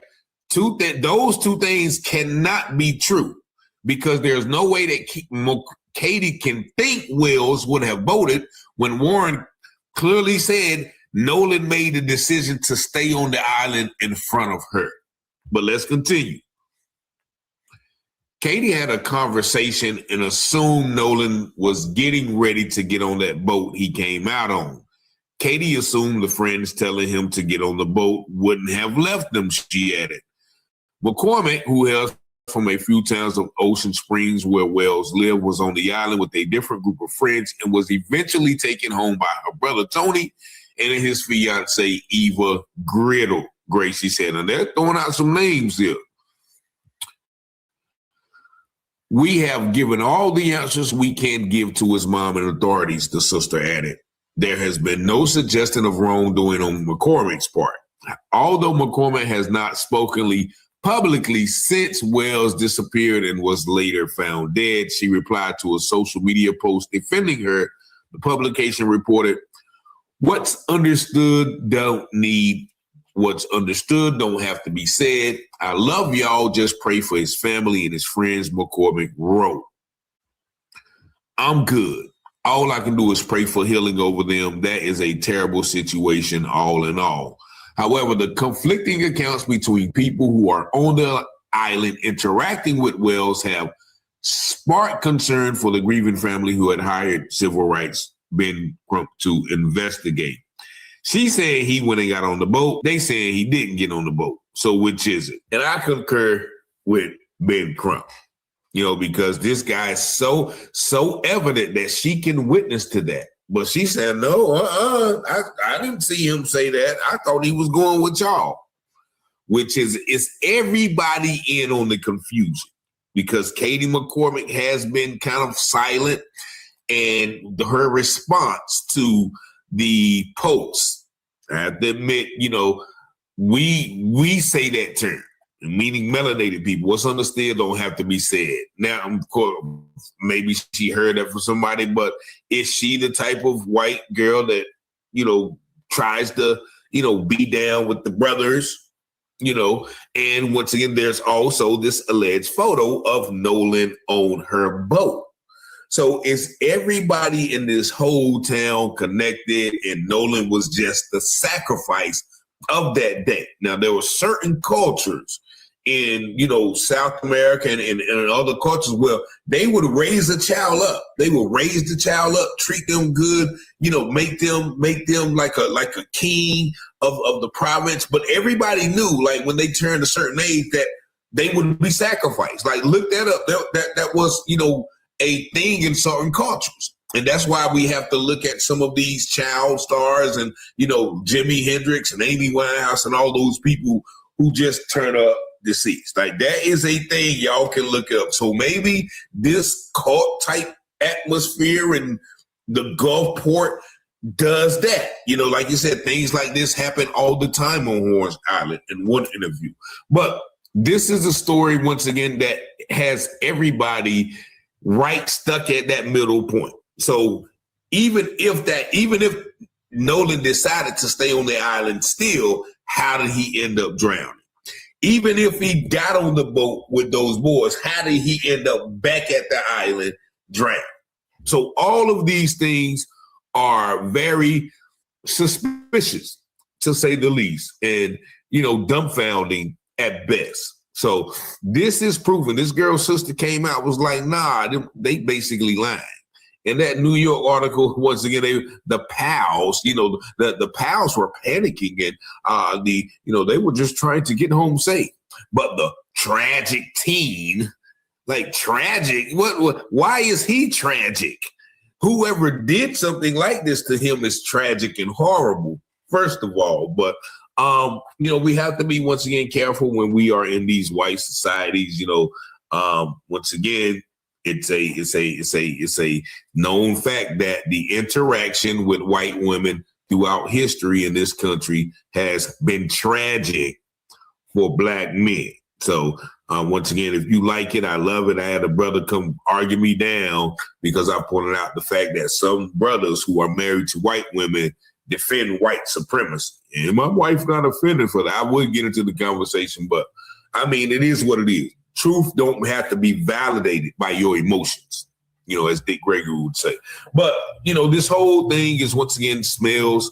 Everybody know that, everybody feels that this guy, Warren, is lying. And once again, he is adamant. Well, yeah, the girl can attest to it too. She heard Nolan say that he was going to stay on the boat. But she said, well, no, I thought he was going back to a friend. Those two things cannot be true. So y'all let me know what y'all think about this video in the comments. Y'all see the number 919-587-7782. Thank y'all.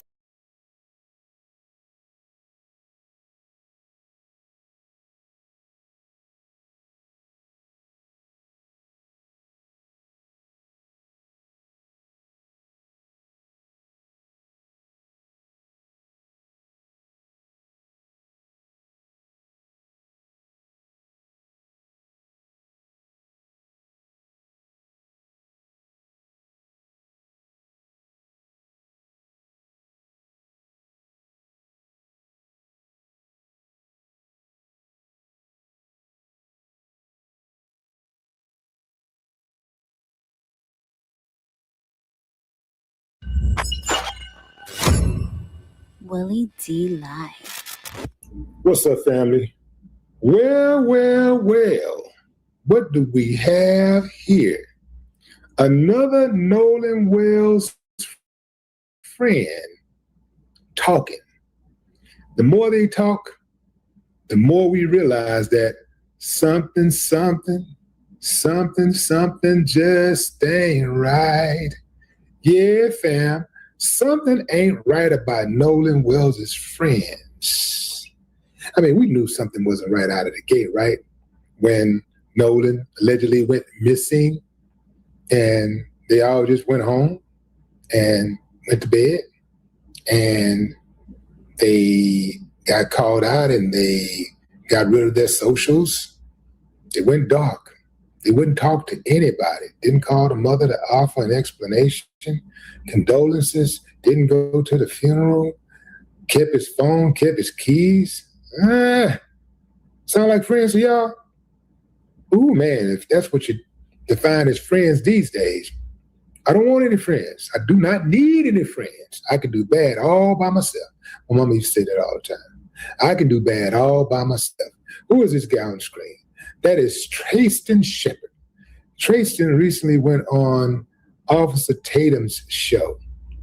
And he's one, I think he's like the third or fourth person, maybe fifth person who's gone on his show to try to explain himself and his activities. Actually, he really didn't try to explain his activities. He really just was like, hey, you know, I saw him that day. I saw him on the 4th of July, but I left.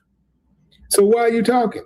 If you saw him and you left, you don't know nothing what's going on. Why are you talking, Trayston? Then Trayston fixed his mouth to threaten Ben Crump. Yeah. He was like, yeah, you really don't know who you messing with. Yeah. He's like, you really coming out here snooping around? See, that's what they really want to say. You're coming out here snooping around. We remain a tight-knit community. Y'all ain't so damn tight out there. And Nolan is not the first person, a youngster, to come up missing out there under mysterious circumstances.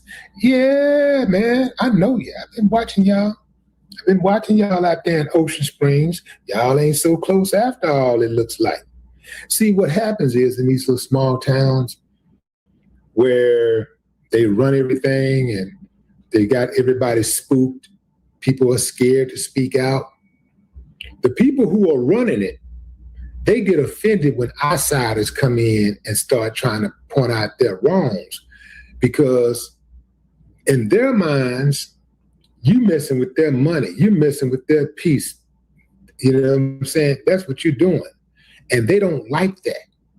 This is why any of you people out there that live in a small town and you're dealing with somebody who is uncivilized and they're trying to take advantage of their positions, their authority, you need to expose them. That's how you get even with the uncivilized ones who have power and money and all that stuff. You have to expose them. That is the last thing they want to happen, is to be exposed. You must expose them. So they're mad about that. They're more mad about people asking questions about Nolan Wells' death than they are Nolan Wells' death. Yeah, fam. Yeah. I mean, this dude here, he was really angry. He was like, Yeah, he don't know he's messing with him. So you have no idea who you're messing with. Really? We don't have any idea who we're messing with. A supposed friend of Nolan Wells, who has said and made inflammatory comments that has upset Nolan's already grieving parents. Yeah, that's who he's messing with. He's messing with a bunch of friends who are trying to hide the secret of their lives. This is one of those secrets that you take to your grave, but there's too many people involved. But that's not going to happen. Maybe one, maybe two, maybe three, they could keep a secret, but not that many, at least 6 people. And guess what? It's more than that. That's 6 participants in one way or the other. Because they are human beings, something this big, if they told a secret before, I don't know, such wore that shirt at the party 2 weeks ago, and he had to borrow it from such and such. This is murder. You know how difficult it is for somebody to keep murder to themselves? They are going to talk. Every last one of them youngsters got other friends, confidants. They got parents. If it don't happen real soon, they're gonna have husbands, wives. They're gonna talk. They're gonna have girlfriends. They're gonna talk, boyfriends. They are going to tell somebody. They can't keep that a secret. So I'm telling y'all right now, all of y'all that's involved, be first. Whoever go first, get the best deal. I'm just letting y'all know. Whoever step up and tell their side of the story first, typically get the best deal. Now, if you want to hold off and hope and pray that all of these, amongst these 6 people, nobody open their mouth to one other person, not one person, for the rest of your life and their life. You got to keep tabs on everybody they ever told. You really think that the truth ain't going to come all the way out? It's already pretty much out with that audio being released and cleaned up. Yeah, it's already out. You might want to tell your story first. And you get a little relocation money with it. You know, the reward is up to $125,000. Get you $125,000, relocate. You ain't got to live in Mississippi. There's plenty of other uncivilized mutts living in different states in the United States. You can find another uncivilized mutt community to live in. You don't have to live in Mississippi. You don't have to live in Ocean Springs. Ocean Springs sound beautiful. Ocean Springs. Ocean Springs. Oh, man. Sounds beautiful. But behind closed doors, oh man, behind that facade, cover-ups, murder, extortion, RAPE, yeah, all types of things going on. Yeah. And this dude, he was talking really tough. Like, you wonder, like, if he did have a speech coach, if he had a coach, he need to fire him immediately. Or perhaps maybe he went off, maybe he got off code. I'm saying maybe he went off script and said, you know what? Because he is an emotional dude, he couldn't take it. You see, he got his arms like this, that's a defensive move. He's trying to protect something. You see that? That right there? That's defense. He's being defensive. Whole time. He's like that. He's talking tough. You know, I realized that after listening to him talk and listening to the caller, who has been identified as Bart, Edmiston, I realized that There's an angry young man in Mississippi because Bart was extremely rude to the tow dispatcher. Yeah, he was extremely rude. Huh? What? Nah, we don't. Hey, fool, I'm trying to save you. You ain't trying to save me. I'm trying to save you.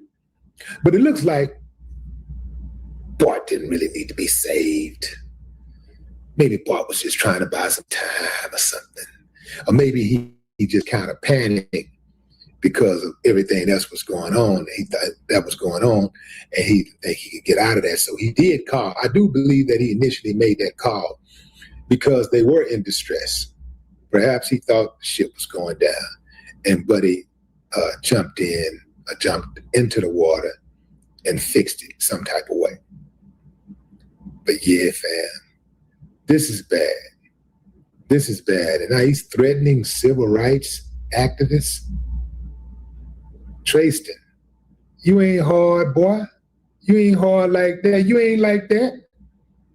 Yeah, he threatened Ben Crump.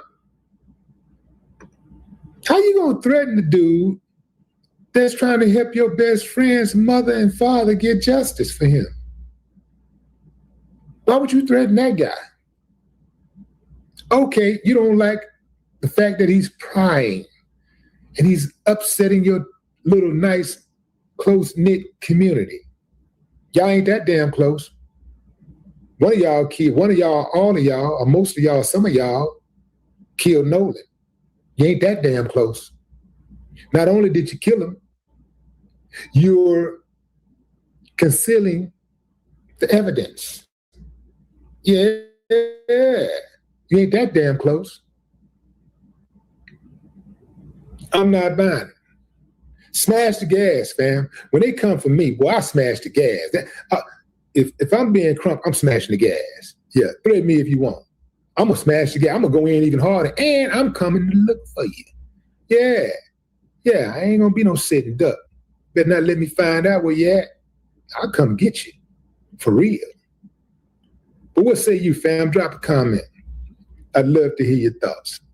Look at this. I just want y'all to look at this picture right quick, fam. Look at that. Look at the expression on Tristan's face. He got the whole world watching him right now. He's being interviewed about his friend that's right here in this picture with him. He got the whole world watching him. And he has the presence of mind to make a threat to the man who's helping the parents of the deceased get justice.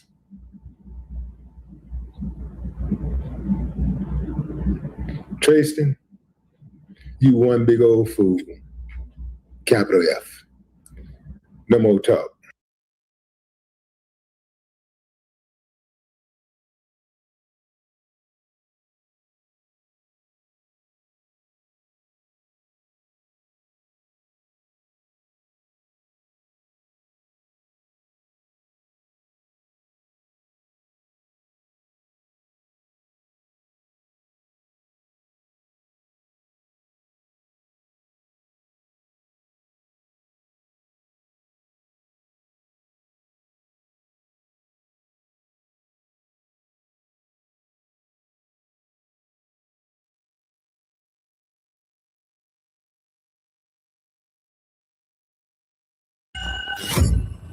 Willie D Live.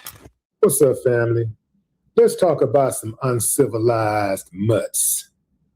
These clowns then found Nolan Wells' mother's job website and review bombed her. Yeah, fam, they giving her 1-star reviews with comments like, would not recommend her. Unfortunately, I'm looking for another medical provider. I don't feel Christine has my best interest at heart. I should be treated the same as her patients that share her skin color. I wouldn't trust her to care for anyone. I don't hate anyone that much to recommend her. Her oath is do no harm. Wow. So here's the deal, fam. These uncivilized mutts posted these reviews after Nolan was found dead, right? Christine hasn't worked since July 3rd. So you know they were not her patients. They have not had any professional contact with her whatsoever. They went to her page, or they found her company's page and gave her these negative reviews strictly out of spite. This is a grieving mother. She is the victim. Her son is the victim. And this is what they're doing. This is what these uncivilized mutts are doing. Instead of them going after the people who killed Nolan, are going after their family members who raised uncivilized mutts, they're going after the innocent kid who was killed, mother, grieving mother. This is why I have no respect for them.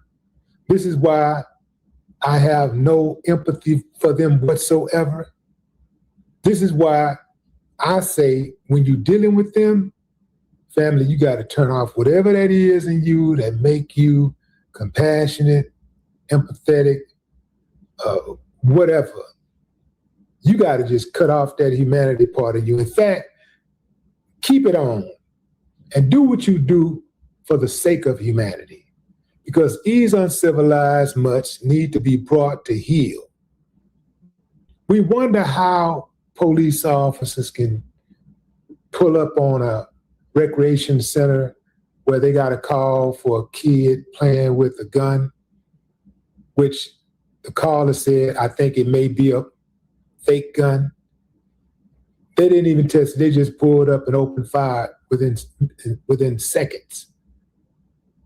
We wonder, people with a conscience wonder, how do you do something like that? They're uncivilized mutts, fam. You got to understand. They got that recessive gene in them that makes them look at not just Black people like they're nothing, but they also turn on their own. See, when they are not in close proximity of Black folks, all they do is tear each other up. All they do is murder and violate each other. I'm talking about the uncivilized mutts. I'm not talking about the decent white folks, because there are decent white people. I'm talking about the uncivilized mutts. This is what they do. And then they have the nerve to try to pretend that Black folks are the poster childs for criminal activity, when really they lead by far. This is what I wanted to say about this particular case, fam. I think this is extremely important. Everybody knows that Nolan is gone. But how many people lose their lives every day without dying? We could start with the uncivilized mutts who wake up angry every day. They wake up mad for no reason, and they have this misplaced anger for no reason whatsoever. We could talk about them, but I'm not going to waste my time on these uncivilized mutts, because frankly, I don't give a damn what happened to them. But let's talk about people like Christine Wansley. Let's talk about Elmore Wansley. Let's talk about Carmelo Anthony parents, right? You have people, when they go through these high-profile cases, especially Black people, parents oftentimes lose their jobs. They don't just quit, they lose their jobs because the attention becomes too much for the employer. So the employer said, you know what, I got to save everybody else. I got to save myself. This is too much of a distraction. I got to let you go. I'm sorry, but I got to let you go. That was the case in Carmelo's situation, Carmelo Anthony's situation. You know, they went up to this man's job, the uncivilized mutt, Lane. He went to Carmelo Anthony's father's job, Andrew Anthony, went to his job and harassed him. They had to let him go. And then they had to move out of their house. They couldn't stay there because they doxed them. So they was harassing them there. And then when the lie got out that they were living in a $900,000 house in a gated community, black folks went to try to pocket watch, which didn't make a lot of sense to me because you can't put a price on your protection, on your safety, on your family's safety. So my thing is, so what if they did live in a $900,000 house inside of a gated community? You got to pay for the best security that your money can buy. I think everybody would do that. Anybody in their right mind would do that. But that wasn't even the case. They wasn't even living in a $900,000 house, at least not a house that was owned by them or being rented by them. Christine Wansley, to my knowledge, she actually stopped working because obviously she was grieving and she's going through this thing, trying to bury her son and trying to seek justice. So she's in no condition to try to go back to work. But now it looks like it may be a situation where she has no choice where she can go back to work because these uncivilized mutts are harassing her. Yeah. So you got, they target your job and then they target your businesses. You got friends deleting their social media because they don't want to get dragged into it. You got communities that are divided now. The emotional and financial toll that these type of high profile cases can have on an individual, can have on grieving family. I mean,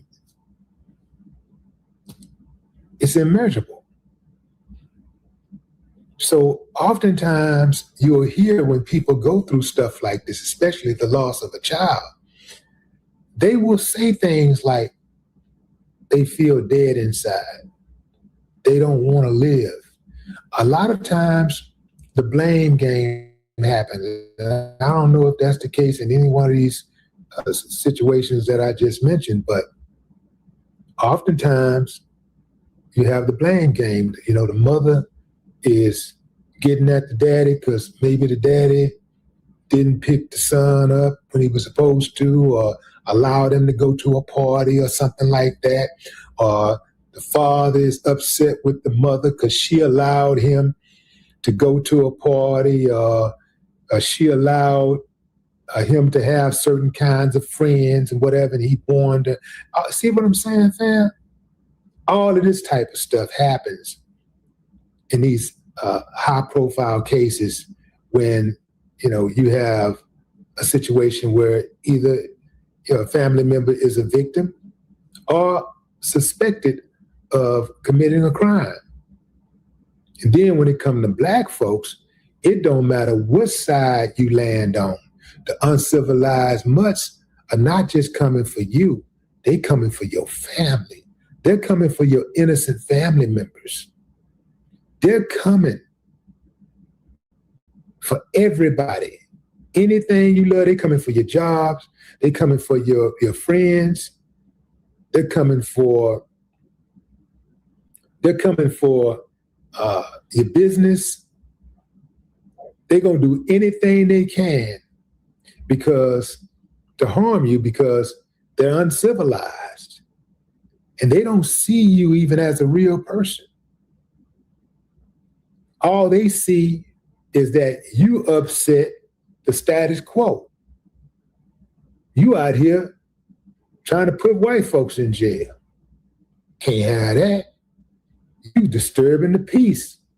We like our niggas just like we like our niggas. We like our niggas obedient, quiet and obedient. No matter what we do to them, they got to take it in silence. You out here kicking up dust, Ben Crump, Al Sharpton. Well, you got to get on up out of here with that. So they gaslight you.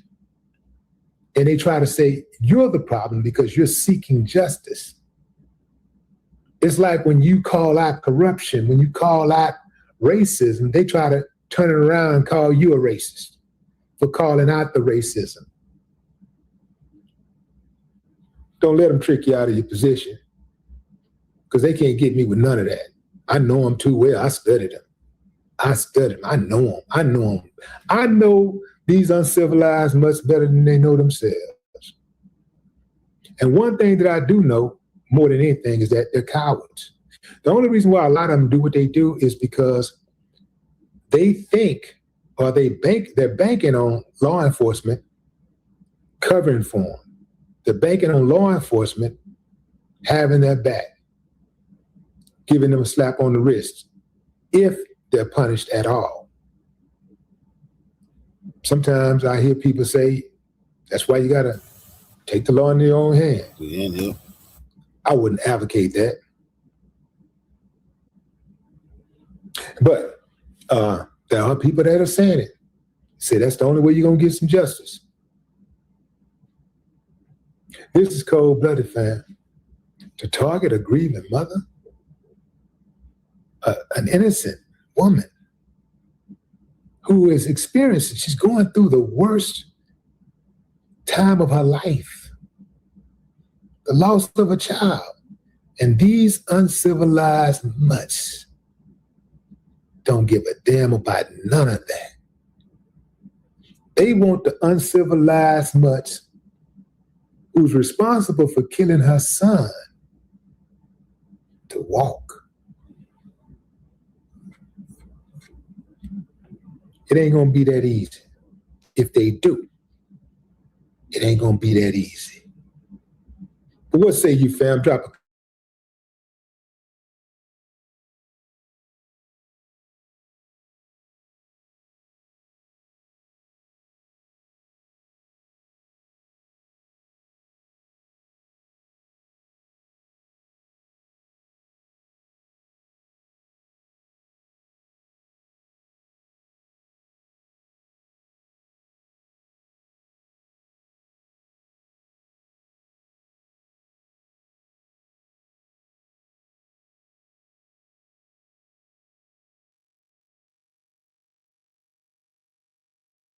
been a week since Nolan Wells' body was found on Horn Island. As the country sits and waits for the investigations to conclude, many questions are still left to be answered.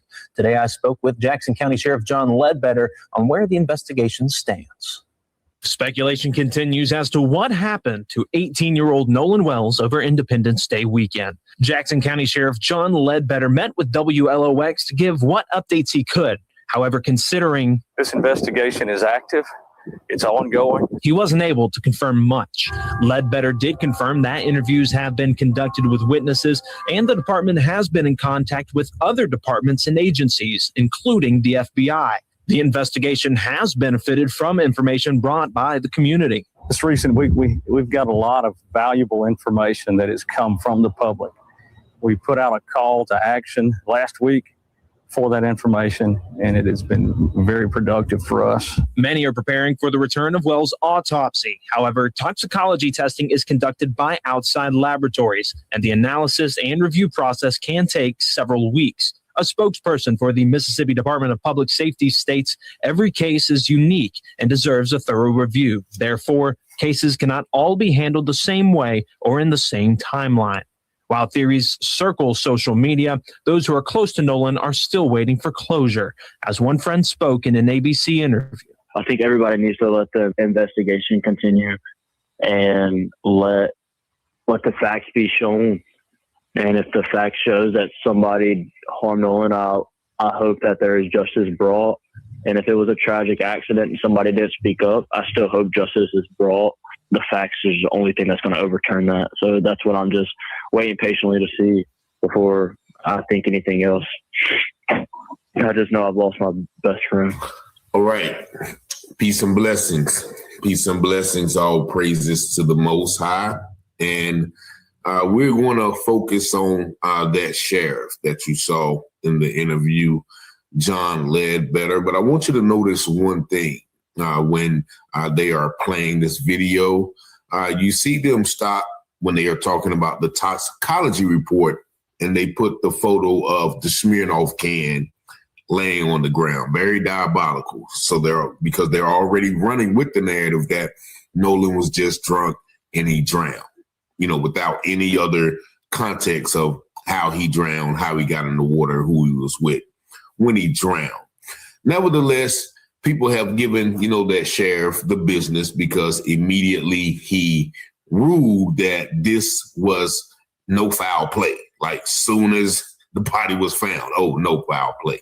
And you got to understand why, because the sheriff is a hometown product. And as you heard many of the people say, well, this goes on Horn Island all the time. People get hurt out there. If you're not familiar with the water, so on and so forth. What they're saying is, we sometimes take people out to Horn Island and they don't come back, basically. And the reason John Ledbetter, in my opinion, should be scrutinized because he comes from a long line of law enforcement in that area. And also he went to the F.B.A. National Academy in 2019. Now, just a quick look at his profile. I will give you some details about, once again, who this man is. And, he sits there and looks like a dumb hillbilly, but this man is very, very smart, in my opinion. So this is his page when he, I guess, ran for sheriff, or actually he is the sheriff. So this is his sheriff page. If you look at him right there, he actually looks like an FBI agent, like he wants to be a Fed. And it says, meet John Ledbetter, 24 years, dedicated his life to ensuring the safety of citizens in Jackson County. Integrity, courage, and proven experience to lead. We all aware of the complexities facing law enforcement in our community. Sheriff Ledbetter has a clear priorities for the sheriff department and is committed to making Jackson County a safe and happy place to live and raise a family. Now, here he is, a fourth-generation lifelong resident of Jackson County. John Ledbetter's law enforcement roots run deep, continuing the legacy of his grandfather, Jackson Sheriff John Ledbetter, who served from 1976 to 1984. John felt a calling to law enforcement at an early age. He was raised in Jackson County and graduated from Pascagoula High School before attending William Carey College to study finance and economics. His extensive law enforcement career began as a deputy with the Jackson County Sheriff's Department in 2001. It also includes service with the City of Pascagoula Police Department as lieutenant, sergeant, motorcycle training officer, and patrolman. On January 3rd, the Jackson County Board of Supervisors appointed John as sheriff of Jackson County to fill the unexpired term of Mike Ezel, who was recently elected to U.S. Congress. John is an active, involved community leader, a former chairman of the Gulf Regional Planning Commission in Biloxi. He currently serves as a commissioner of the Jackson County Emergency Communications District. He's been on the board of directors for the Pascagoula Rotary Club, a graduate of Leadership Jackson Academy, a member of the Pascagoula Elks Club, and an associate member of Jackson County Republican Women. Notably, you see that John graduated from the 275th session of the F.B.A. National Academy in Quantico, Virginia. He lives in Hurley with his wife, Lisa, a teacher in the Jackson County School District, and daughter, Carly, age 16. They are members of Hurley Baptist Church. So his profile gives you a very detailed insight of who this man is. when you're talking about the Rotary Club and the Elks Club and, those different boards he served on, all those are segments of society where the rich hang out. And so we know these boats are owned by children of rich people. And so this sheriff has more of a duty to protect those individuals rather than Nolan Wells and preserve, a integral and transparent investigation to those individuals who lost their son. And the fact that he went to the F.B.A. National Academy is very telling. Now, the National Academy is, like a 10-week course up there in Quantico, Virginia, where all the feds go. And, they teach the sheriffs to, be leaders and, networking and things like this. So this man has been in the company of those people who's coming to help him with the investigation, but they are still taking the lead. And so with him having those connections with the FBI, in my opinion, they're going to work hand in hand to once again protect his hometown people. He's a fourth generation resident of that town. His grandfather was the sheriff. And so, if his grandfather was a sheriff, he definitely has connections all the time when he was running around. Oh, yeah, that's the sheriff's grandson, So he has that same prestige as the people on the boat. We know they are judges, doctors, pharmacists. A lot of them are involved in the pharmacy game, which leads to that leaning of, a lot of D-word use amongst the children. Also, a lot of the husbands' wives who own that boat are in the school system. And where is his wife work? In the school system. So you got to understand the interconnecting of these societies. A lot of rich white people who have rich doctors and lawyers husbands, they work for the school system. So it's all interconnected. And we once again have to realize that this is a very complex and intricate web of, in my opinion, deceit when it comes to these societies. But also, once again, in another article, they are dragging out this friend, quote unquote, Tracey Shepard, who is continuously running with the drunk narrative. Just watch this interview and see how, once again, he is trying to paint the narrative, which helps this piss poor investigation into the death of our young brother. This morning, with a community clamoring for answers about the death of 18-year-old Nolan Wells during a July 4th boat trip with friends, the sheriff is asking for help and pleading for patience. I think it's important that we don't put ourselves on a timetable and that we don't rush ourselves. But I do think it's important to be diligent in gathering all the facts. That's what the family deserves. Wells never returned from a remote barrier island off the Mississippi Gulf Coast. The very thing that makes Horn Island such an idyllic spot to hang out for the day is what makes the case tricky for investigators. There's nothing here. There are no phones, there are no cameras, there's no police. It's why authorities have asked anyone who was here July 4th with Nolan Wells to come forward. Even if you may think that it might be insignificant, every little bit helps.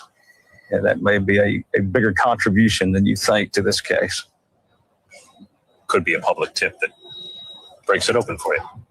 Exactly. A close friend of Wells, Tracey Shepard, says the group spent the day swimming and drinking. Well, we were just having fun all day, and then as the day went on, people started to drink more and people started to get more drunk.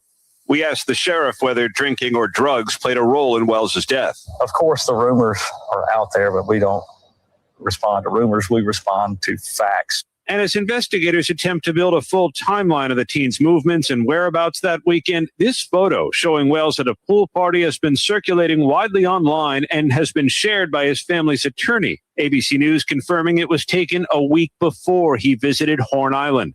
Authorities initially suspect Wells drowned, although the results of autopsies by both officials and the one the family ordered are pending. On our visit to the island, we heard from a local boat captain about how the scenic haven could quickly turn treacherous. Down there at the end of the west end of the island, there's a current that can, get you really quick, and it gets deep. So if you're an experienced swimmer, even that area of the island could be a little dodgy? Yes, especially with the current down there at the very end. It kind of eddies. If you're out there trying to swim that deep, yeah. His parents are now planning a funeral for their son, which his mother, Christine, posted overnight.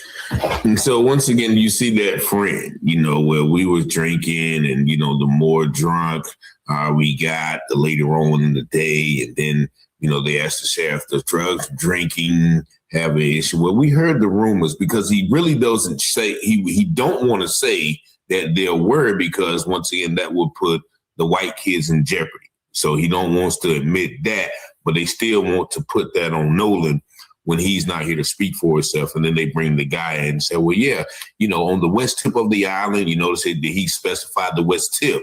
The west tip of the island, the rip current and could get pretty bad.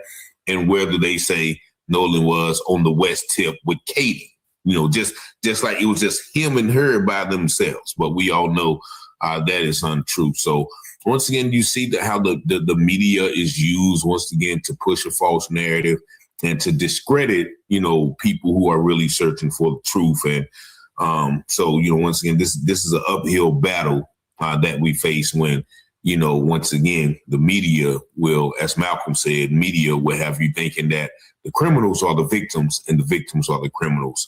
And so they are criminalizing Nolan and his death. Well, we have to wait for the toxicology report. We're going to show you this beer can as we're talking about that. We're going to bring this quote unquote best friend who continues to talk about how drunk everybody was, which leads to the narrative, oh, he was just drunk and drowned.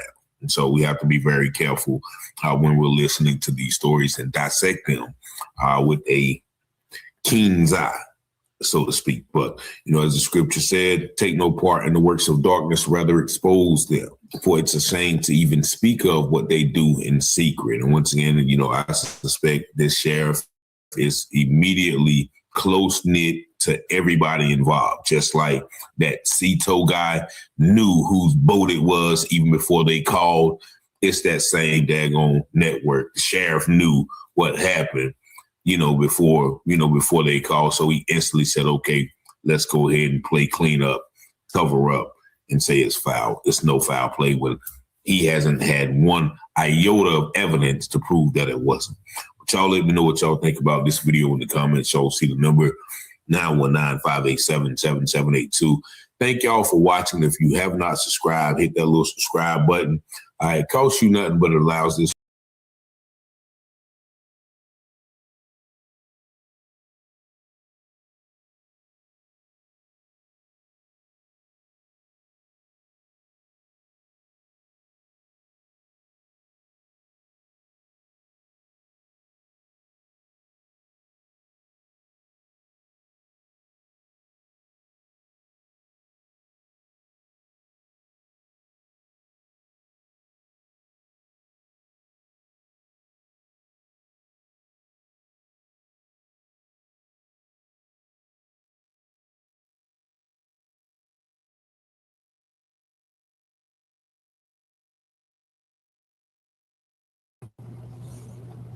Shabbat Shalom, family. Good to see you all here. Hope you're doing well. Well, there was an Asian guy that put a video out trying to explain why Black men are jealous of Asian men. And of course, our brothers wasn't going to have that mess, and they responded. And it's just funny how every group on this earth swear up and down we are jealous of them, even if they come from some raggedy third world country, no paved streets, no street lights, makeshift homes with tin roofs. They swear up and down we are just salivating with jealousy over them. And no such thing is going on at all. But if you listen to them, they swear it is. The last time I looked, I saw Asian people trying to get our hair texture and styles. Asians even try to dance like us. If you listen, and we know K-pop is just a ripoff of our music. So I don't see what we are duplicating that they do. In fact, I don't see many people on this globe duplicating a bunch of Asians. I don't see it, but Well, y'all, it's just the usual stuff. According to them, even if they come from dirt, they think they're better than us. And many of them do. All right, so let me share my screen. Please give me a 1 if you can see my screen.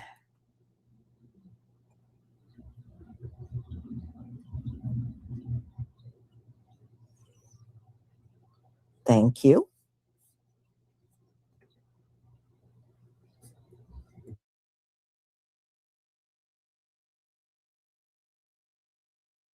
About some, we're jealous of Asian men. What? Black dudes want to fucking be Asian dudes. And let me explain why.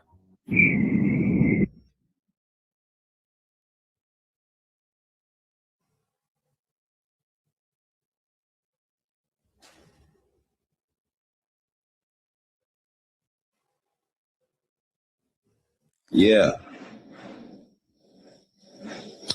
I don't think we want to be In the history of black humanity, this has never been true. Talking about some, we're jealous of Asian men. What? Black dudes want to fucking be Asian dudes. And let me explain why. Sir, we don't need you to explain. I can assure you that has never been true. Not in the first century, third century, or now. I'm glad I was able to clear that up. You can remove that from your list of worry. It'll never come up again. Bro, if black people would act the same way as Chinese people do, they would be so much more powerful, so much more rich. There are so many black people in the world. There are so many, especially African Americans, bro. The thing is, they are not bonding. They're fighting each other. If they would be as united as Chinese people, bro, they will be powerful as fuck, but they're divided. But they could be powerful, but they don't have this unity. They don't have this gene which makes them connected. Or maybe it's the elite which keeps them divided. I saw a video where this.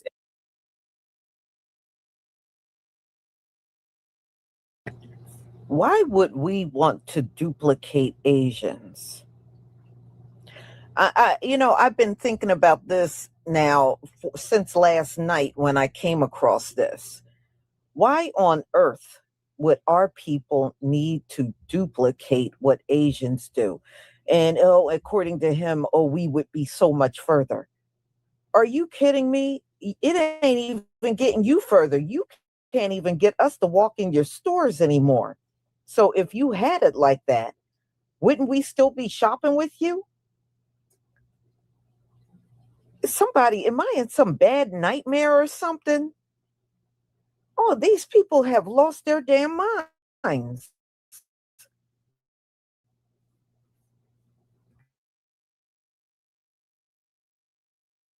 The Asian dude was talking about black men want to be Asian so bad.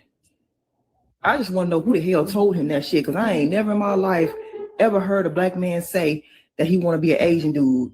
To be honest, fuck all that. Don't no black man want to be an Asian man. What? I don't even think that he even believes that shit himself. And what's crazy is that he's sitting up here saying all this shit while saying the N-word. If anything, Asians are trying to be black. They want to be black. Look at K-pop. What? They over here copying African American culture. Like, where they do that at? Like, who is this dude feeling like? This is my real question, right? Why do people get pressed that an Asian man has a nice body? That an Asian dude like me got more swag than you, an Asian dude like me smell better than you, could fuck better than you, got a bigger dick than you, get more bitches than you. Why do dudes get so pressed like an Asian dude is like, got so much? Now, pardon me, y'all, isn't it Chinese men over in Africa marrying and impregnating the women there? Because it is not, because y'all did that one child rule for several decades to the point where the males outnumber the females in the Chinese population. So there's not even enough women for you to even marry. So what the hell is this dude talking about? And number two, I don't find him attractive at all. I don't think he's attractive at all. What the hell? What y'all putting in the food over there?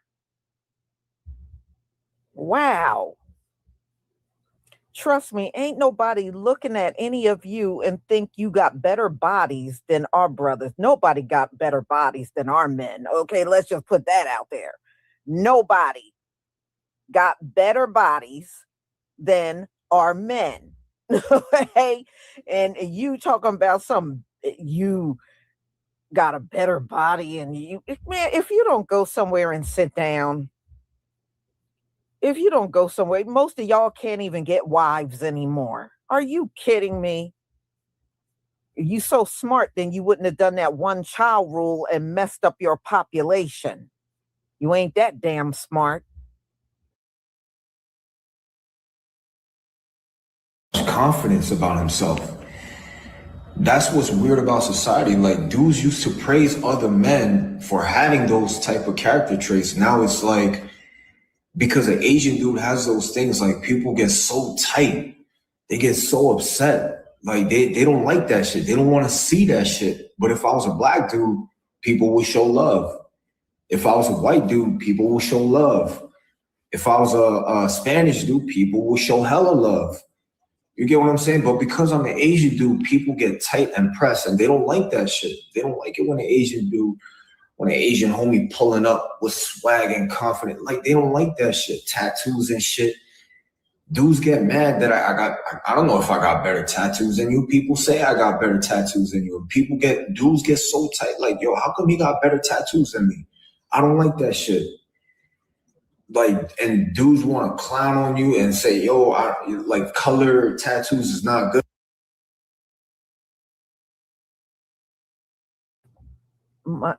This dude is delusional. I never heard any of our men, tattooed or not, say that dude got better tattoos than me. Most of our men ain't even paying attention to, most of y'all walking around with tattoos on. Ain't nobody paying attention to that shit. Are you for real? I got better tattoos. What is this dude talking about? Do y'all just sit around making all this stuff up and then come online and run your mouth? I have never come across no brother that said he wished he was an Asian dude. First of all, the majority of y'all are short, and many of you look frail. You know, like Rick Chow. And no, I ain't feeling it. I got brothers in my family, and I've been friends with brothers, and there are many brothers around me, and out of all of them, I have never in my lifetime heard one of them say they wish they were an Asian man. I never heard it from one. Not one. And this dude, he's very vain. And I think he just sit around making stuff up. Oh, I look better and I do this better. No, buddy, I don't think you look good at all, but that's my opinion. Let's go. Like, all this, like, the jealousy and envy, like, you could smell the insecurities out of these dudes, man. That's why females don't respect men like they used to. Because dudes be insecure on the low and on the high key too. And that's why when dudes come across another dude, instead of giving props, they want to tear down that person because their insecurity is just screaming. Like, it's like wanting to come out. Like, and that's why females can understand why dudes be females nowadays. Because females got more confidence than males. Men don't got confidence like they used to. Females are the new men. Men are the new females. That's how it works now. Like, these dudes nowadays, they get so tight when they see an Asian dude, like, really trying to do his thing and got more swag and got a nice physique. But if I was a black dude, everybody would show love. That's the insecure shit with you baby boy. You know what, y'all? I think if this dude was walking through any city right now, I don't think not one brother on the street would even pay him any mind. I'm serious, y'all. I think if he walked down the street of New York or Chicago or Philadelphia or Miami, I think if he got on the street and just walked, I don't think not one brother would even pay his ass any mind. I really don't think any of them would pay his ass any mind. There is no way this man is going, look at this man. There is no way he's walking out in any public and getting all this attention. He is full of shit. That's what he is.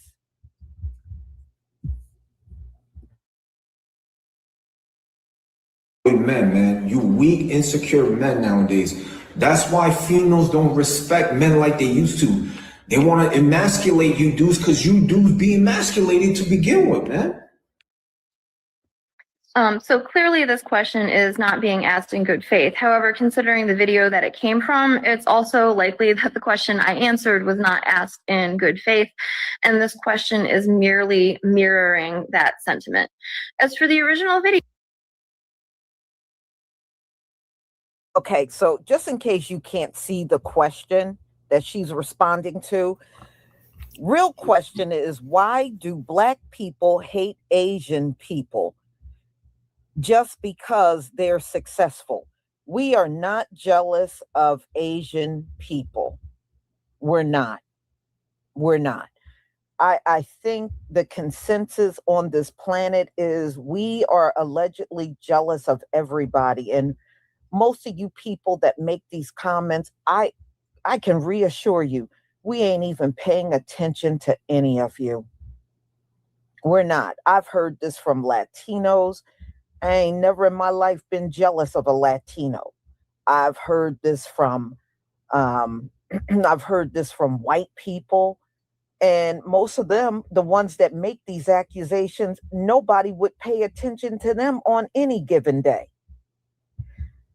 I've heard this from Africans. Some of these people come from places with big slums, and they're sitting their ass over here talking about somebody jealous of them. Okay, I just think all of y'all need to stop thinking about us and mind your business, stay in your lane, and everything gonna be all right. But to think we are all sitting around just jealous out of our minds, no, it just seems to me you want it to be that way. It's not like that at all. But you want us to be envious and jealous of you. We're freaking chosen people. Why on earth would we want to mock and Revolutionary salute to our Queen Yaya's kids. For the 440 jewels, the Uncle Alert to the war chest.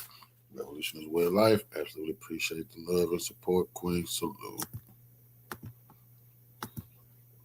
imitate a damn Gentile? Are you out of your damn mind?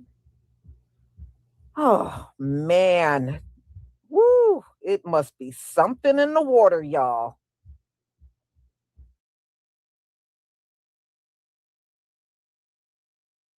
video. As an Asian American, I can't speak for all Asian Americans, but I do feel that it's my responsibility to acknowledge and hold myself accountable for, and people like me accountable for, the harms that our racial prejudice has done to other people.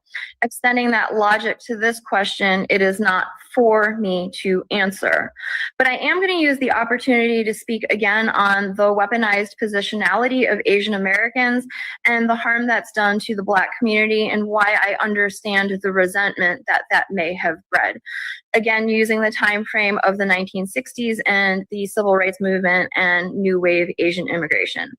So it's important for us to remember that in 1964, the Civil Rights Amendment had just been passed. This is what Black people had been fighting and dying for. And it paved the way for civil rights for all of us. And then in 1965, the United States opened the door to Asian immigration. So now you have a wave of Asian immigrants arriving into the United States, bringing with them a spectrum of whatever racial prejudice and anti-Black sentiment they may have received in their home countries, and arriving and not acknowledging that our civil rights that we arrived with were thanks to the Black community. We did not arrive saying, thank you for our civil rights. How can we help you? How can we help you achieve equity in your structure? We arrived with the civil rights and then were preoccupied with creating lives of our own. And in doing so, we were supplanting the equity and the opportunities that the Black community had been fighting for and was supposed to be receiving. And as I've said before, the United States didn't open the door to immigration because they wanted Asians here and because they cared about Asians. They needed to improve their global reputation as Asian countries rose to power.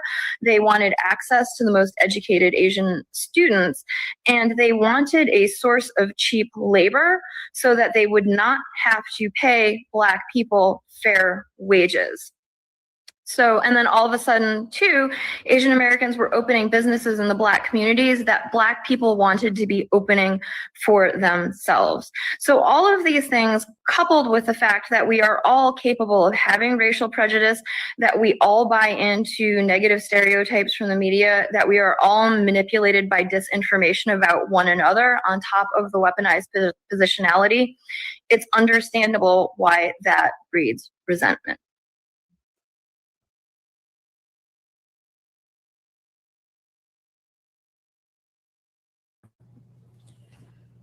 Y'all,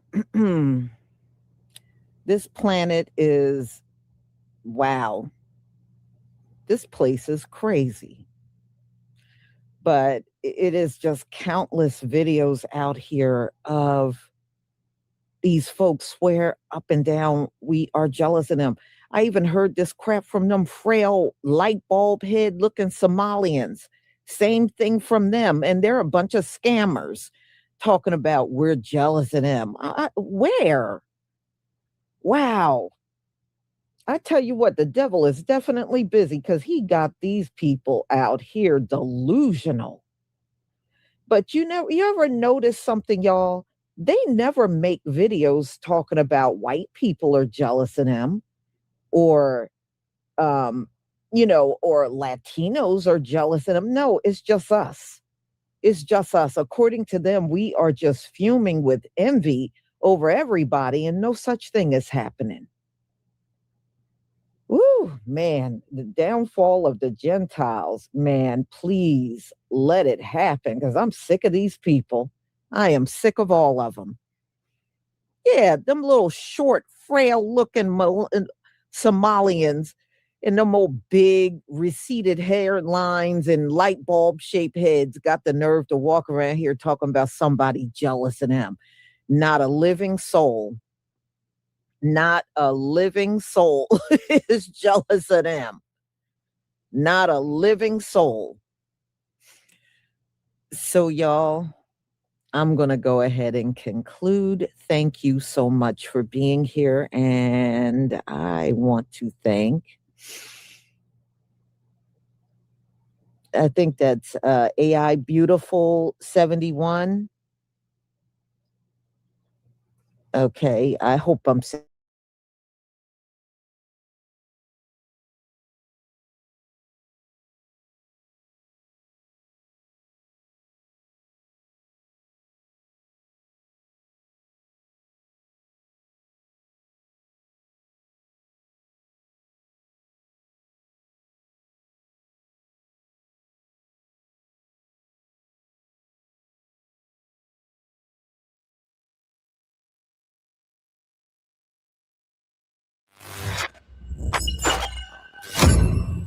Willie D Live.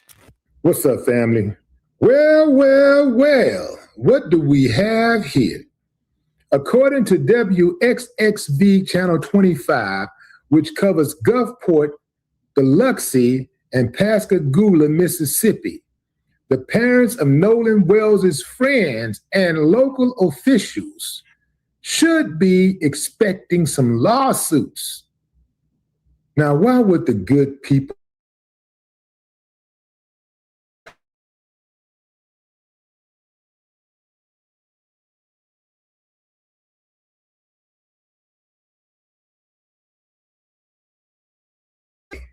Parents of Nolan Wells' friends and local officials were reportedly sent notices of intent, informing them to expect lawsuits in connection with the investigation surrounding Nolan's death.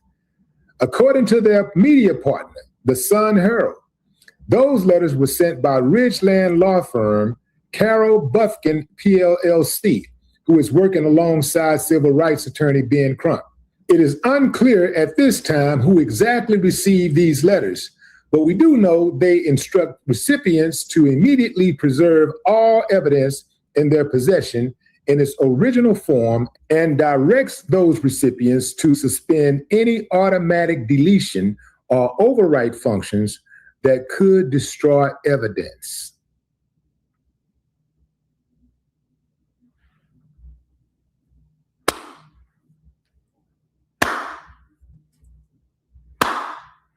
I ain't got no problem with that. Now is the time to press. Turn up the heat. Smoke these uncivilized mutts out because they're withholding information. I say check them all of them. In fact, don't stop at the parents. Investigate the siblings. Any of them that got siblings, investigate. Siblings, boyfriends, girlfriends, pastors, what do they call those people, those Catholic people, the priest. Get them, talk to them. People love confessing to them. I don't know why, because they never confess unless they're even when they're in an interrogation room for messing with little kids, they never confess. It's amazing how people do that. Just go and tell all their business to a dude who supposed to have a direct connect to God or something. Anyway, but yeah, fam, this was much needed. This is much needed. I think that Mississippi has been so arrogant for so long, and they've been getting away with murder literally for so long that they still aren't taking this seriously.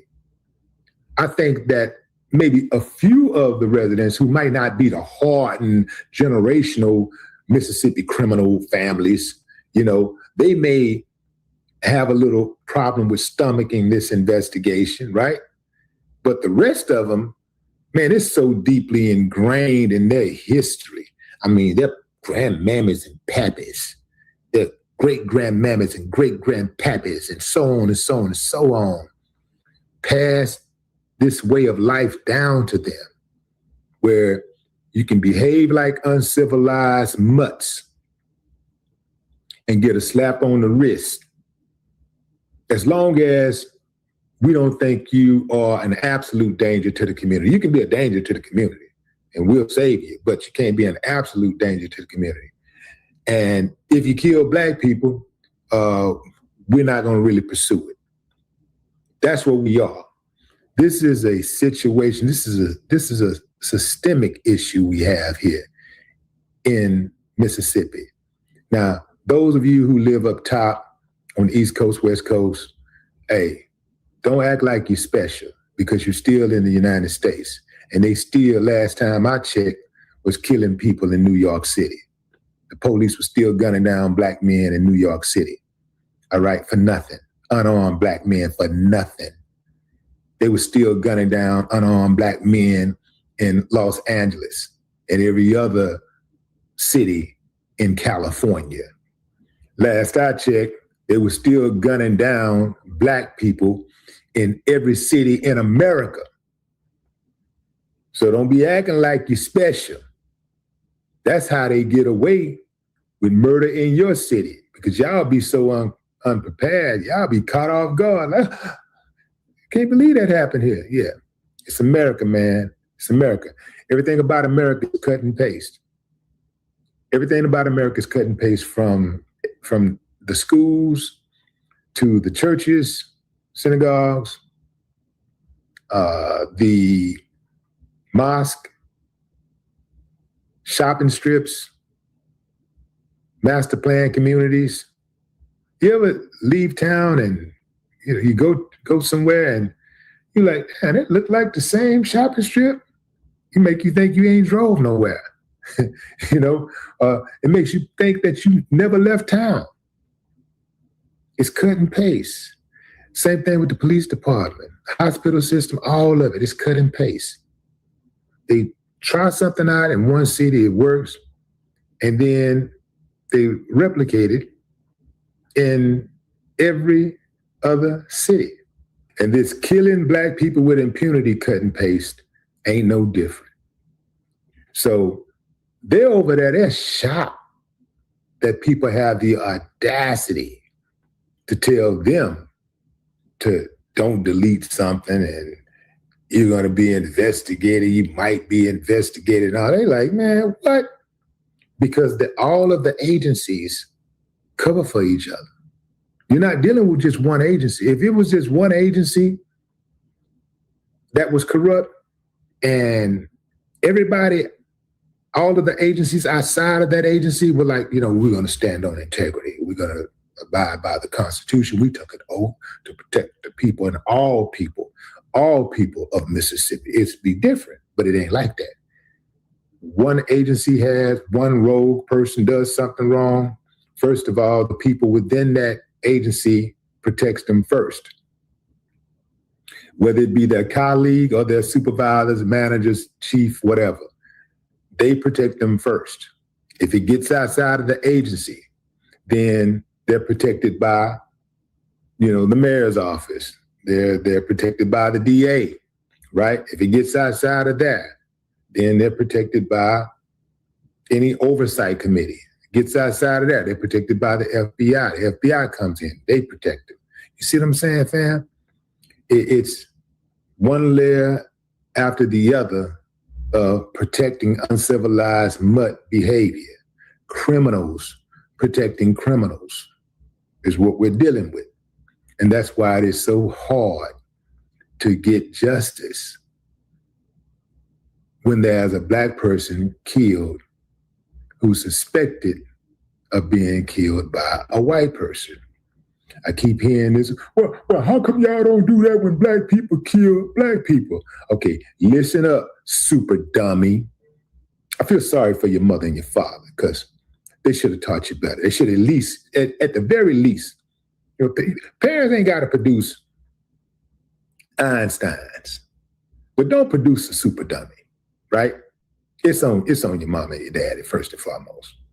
But listen up, super dummies. The reason why you don't get all of this attention, all of this activism when Black people kill each other is because if a Black person kills a Black person and the police know about it or suspect that they did it, they go into jail. That's why, dummy, they're going to jail. A Black person kill a Black person, they're going to jail. And they're not going to jail because the police like Black people. They're going to jail because the police like locking up Black people. That's why they're going to jail. They like to put you in the system so you can feed the beast. Pay for them attorney fees, pay for those court fees. They go in there and work for free. And then they getting paid twice. They getting paid on your body. They get a check for your body, and they put your body to work and they get another check for that. So that's why Black folks don't take to the streets and do all this activism. They don't have to. Not saying that it doesn't happen. It does happen. People still do it. You just don't hear about it. The media ain't all over it, but it happens all the time. It's not as pronounced because Black people who commit crimes, I don't care who it's against, the police find out about it, they go into jail. Simple as that. Dummies. Okay? You got it? That's for all you dummies. That's for you regular dummies and you outside dummies. Anyway, I think this is a brilliant move for the good side, the good people, the home team. Yeah, go after all of them. Somebody gonna break. Somebody gonna rat. See, the reason why these type of cases go unsolved is because nobody ever talks. They all get on code immediately. or they get on cold. Typically, when you have these type of killers, if they kill somebody within the white race, if a white person kill a white person and the police know about it, they're probably going to jail, unless it's the police and the police involved and stuff like that. You know, higher ups, they might try to cover for them, but they're going to jail. Other than that, they might get a slap on the wrist, or they may not even acknowledge it, such as in the case of T.J. Davis. T.J. Davis, young black boy young black man in Minnesota, St. Paul, Minnesota. His 4 white friends go pick him up. They pick him up to go hang out. Next thing you know, TJ floating in the river. He floating in the Mississippi River in Minnesota. Yeah. Police come, put his friends in the back seat, but not to detain him, not to take him to jail, but to take him to one of the friends' daddy's house. They don't even go into the substation to get questioned. They don't even go to the station to get questioned. They go straight to the friend's house from the scene of the crime to their friend's daddy's house. Why? And get those stories together. Hey, go over that story. Get story type. Yeah. So these type of things happen all the time in America. Don't matter where you live. It does not matter. It's happening in your town. And if it hasn't happened in your town, keep waking up. But what say you, fam? Drop it. Coffee. Follow me.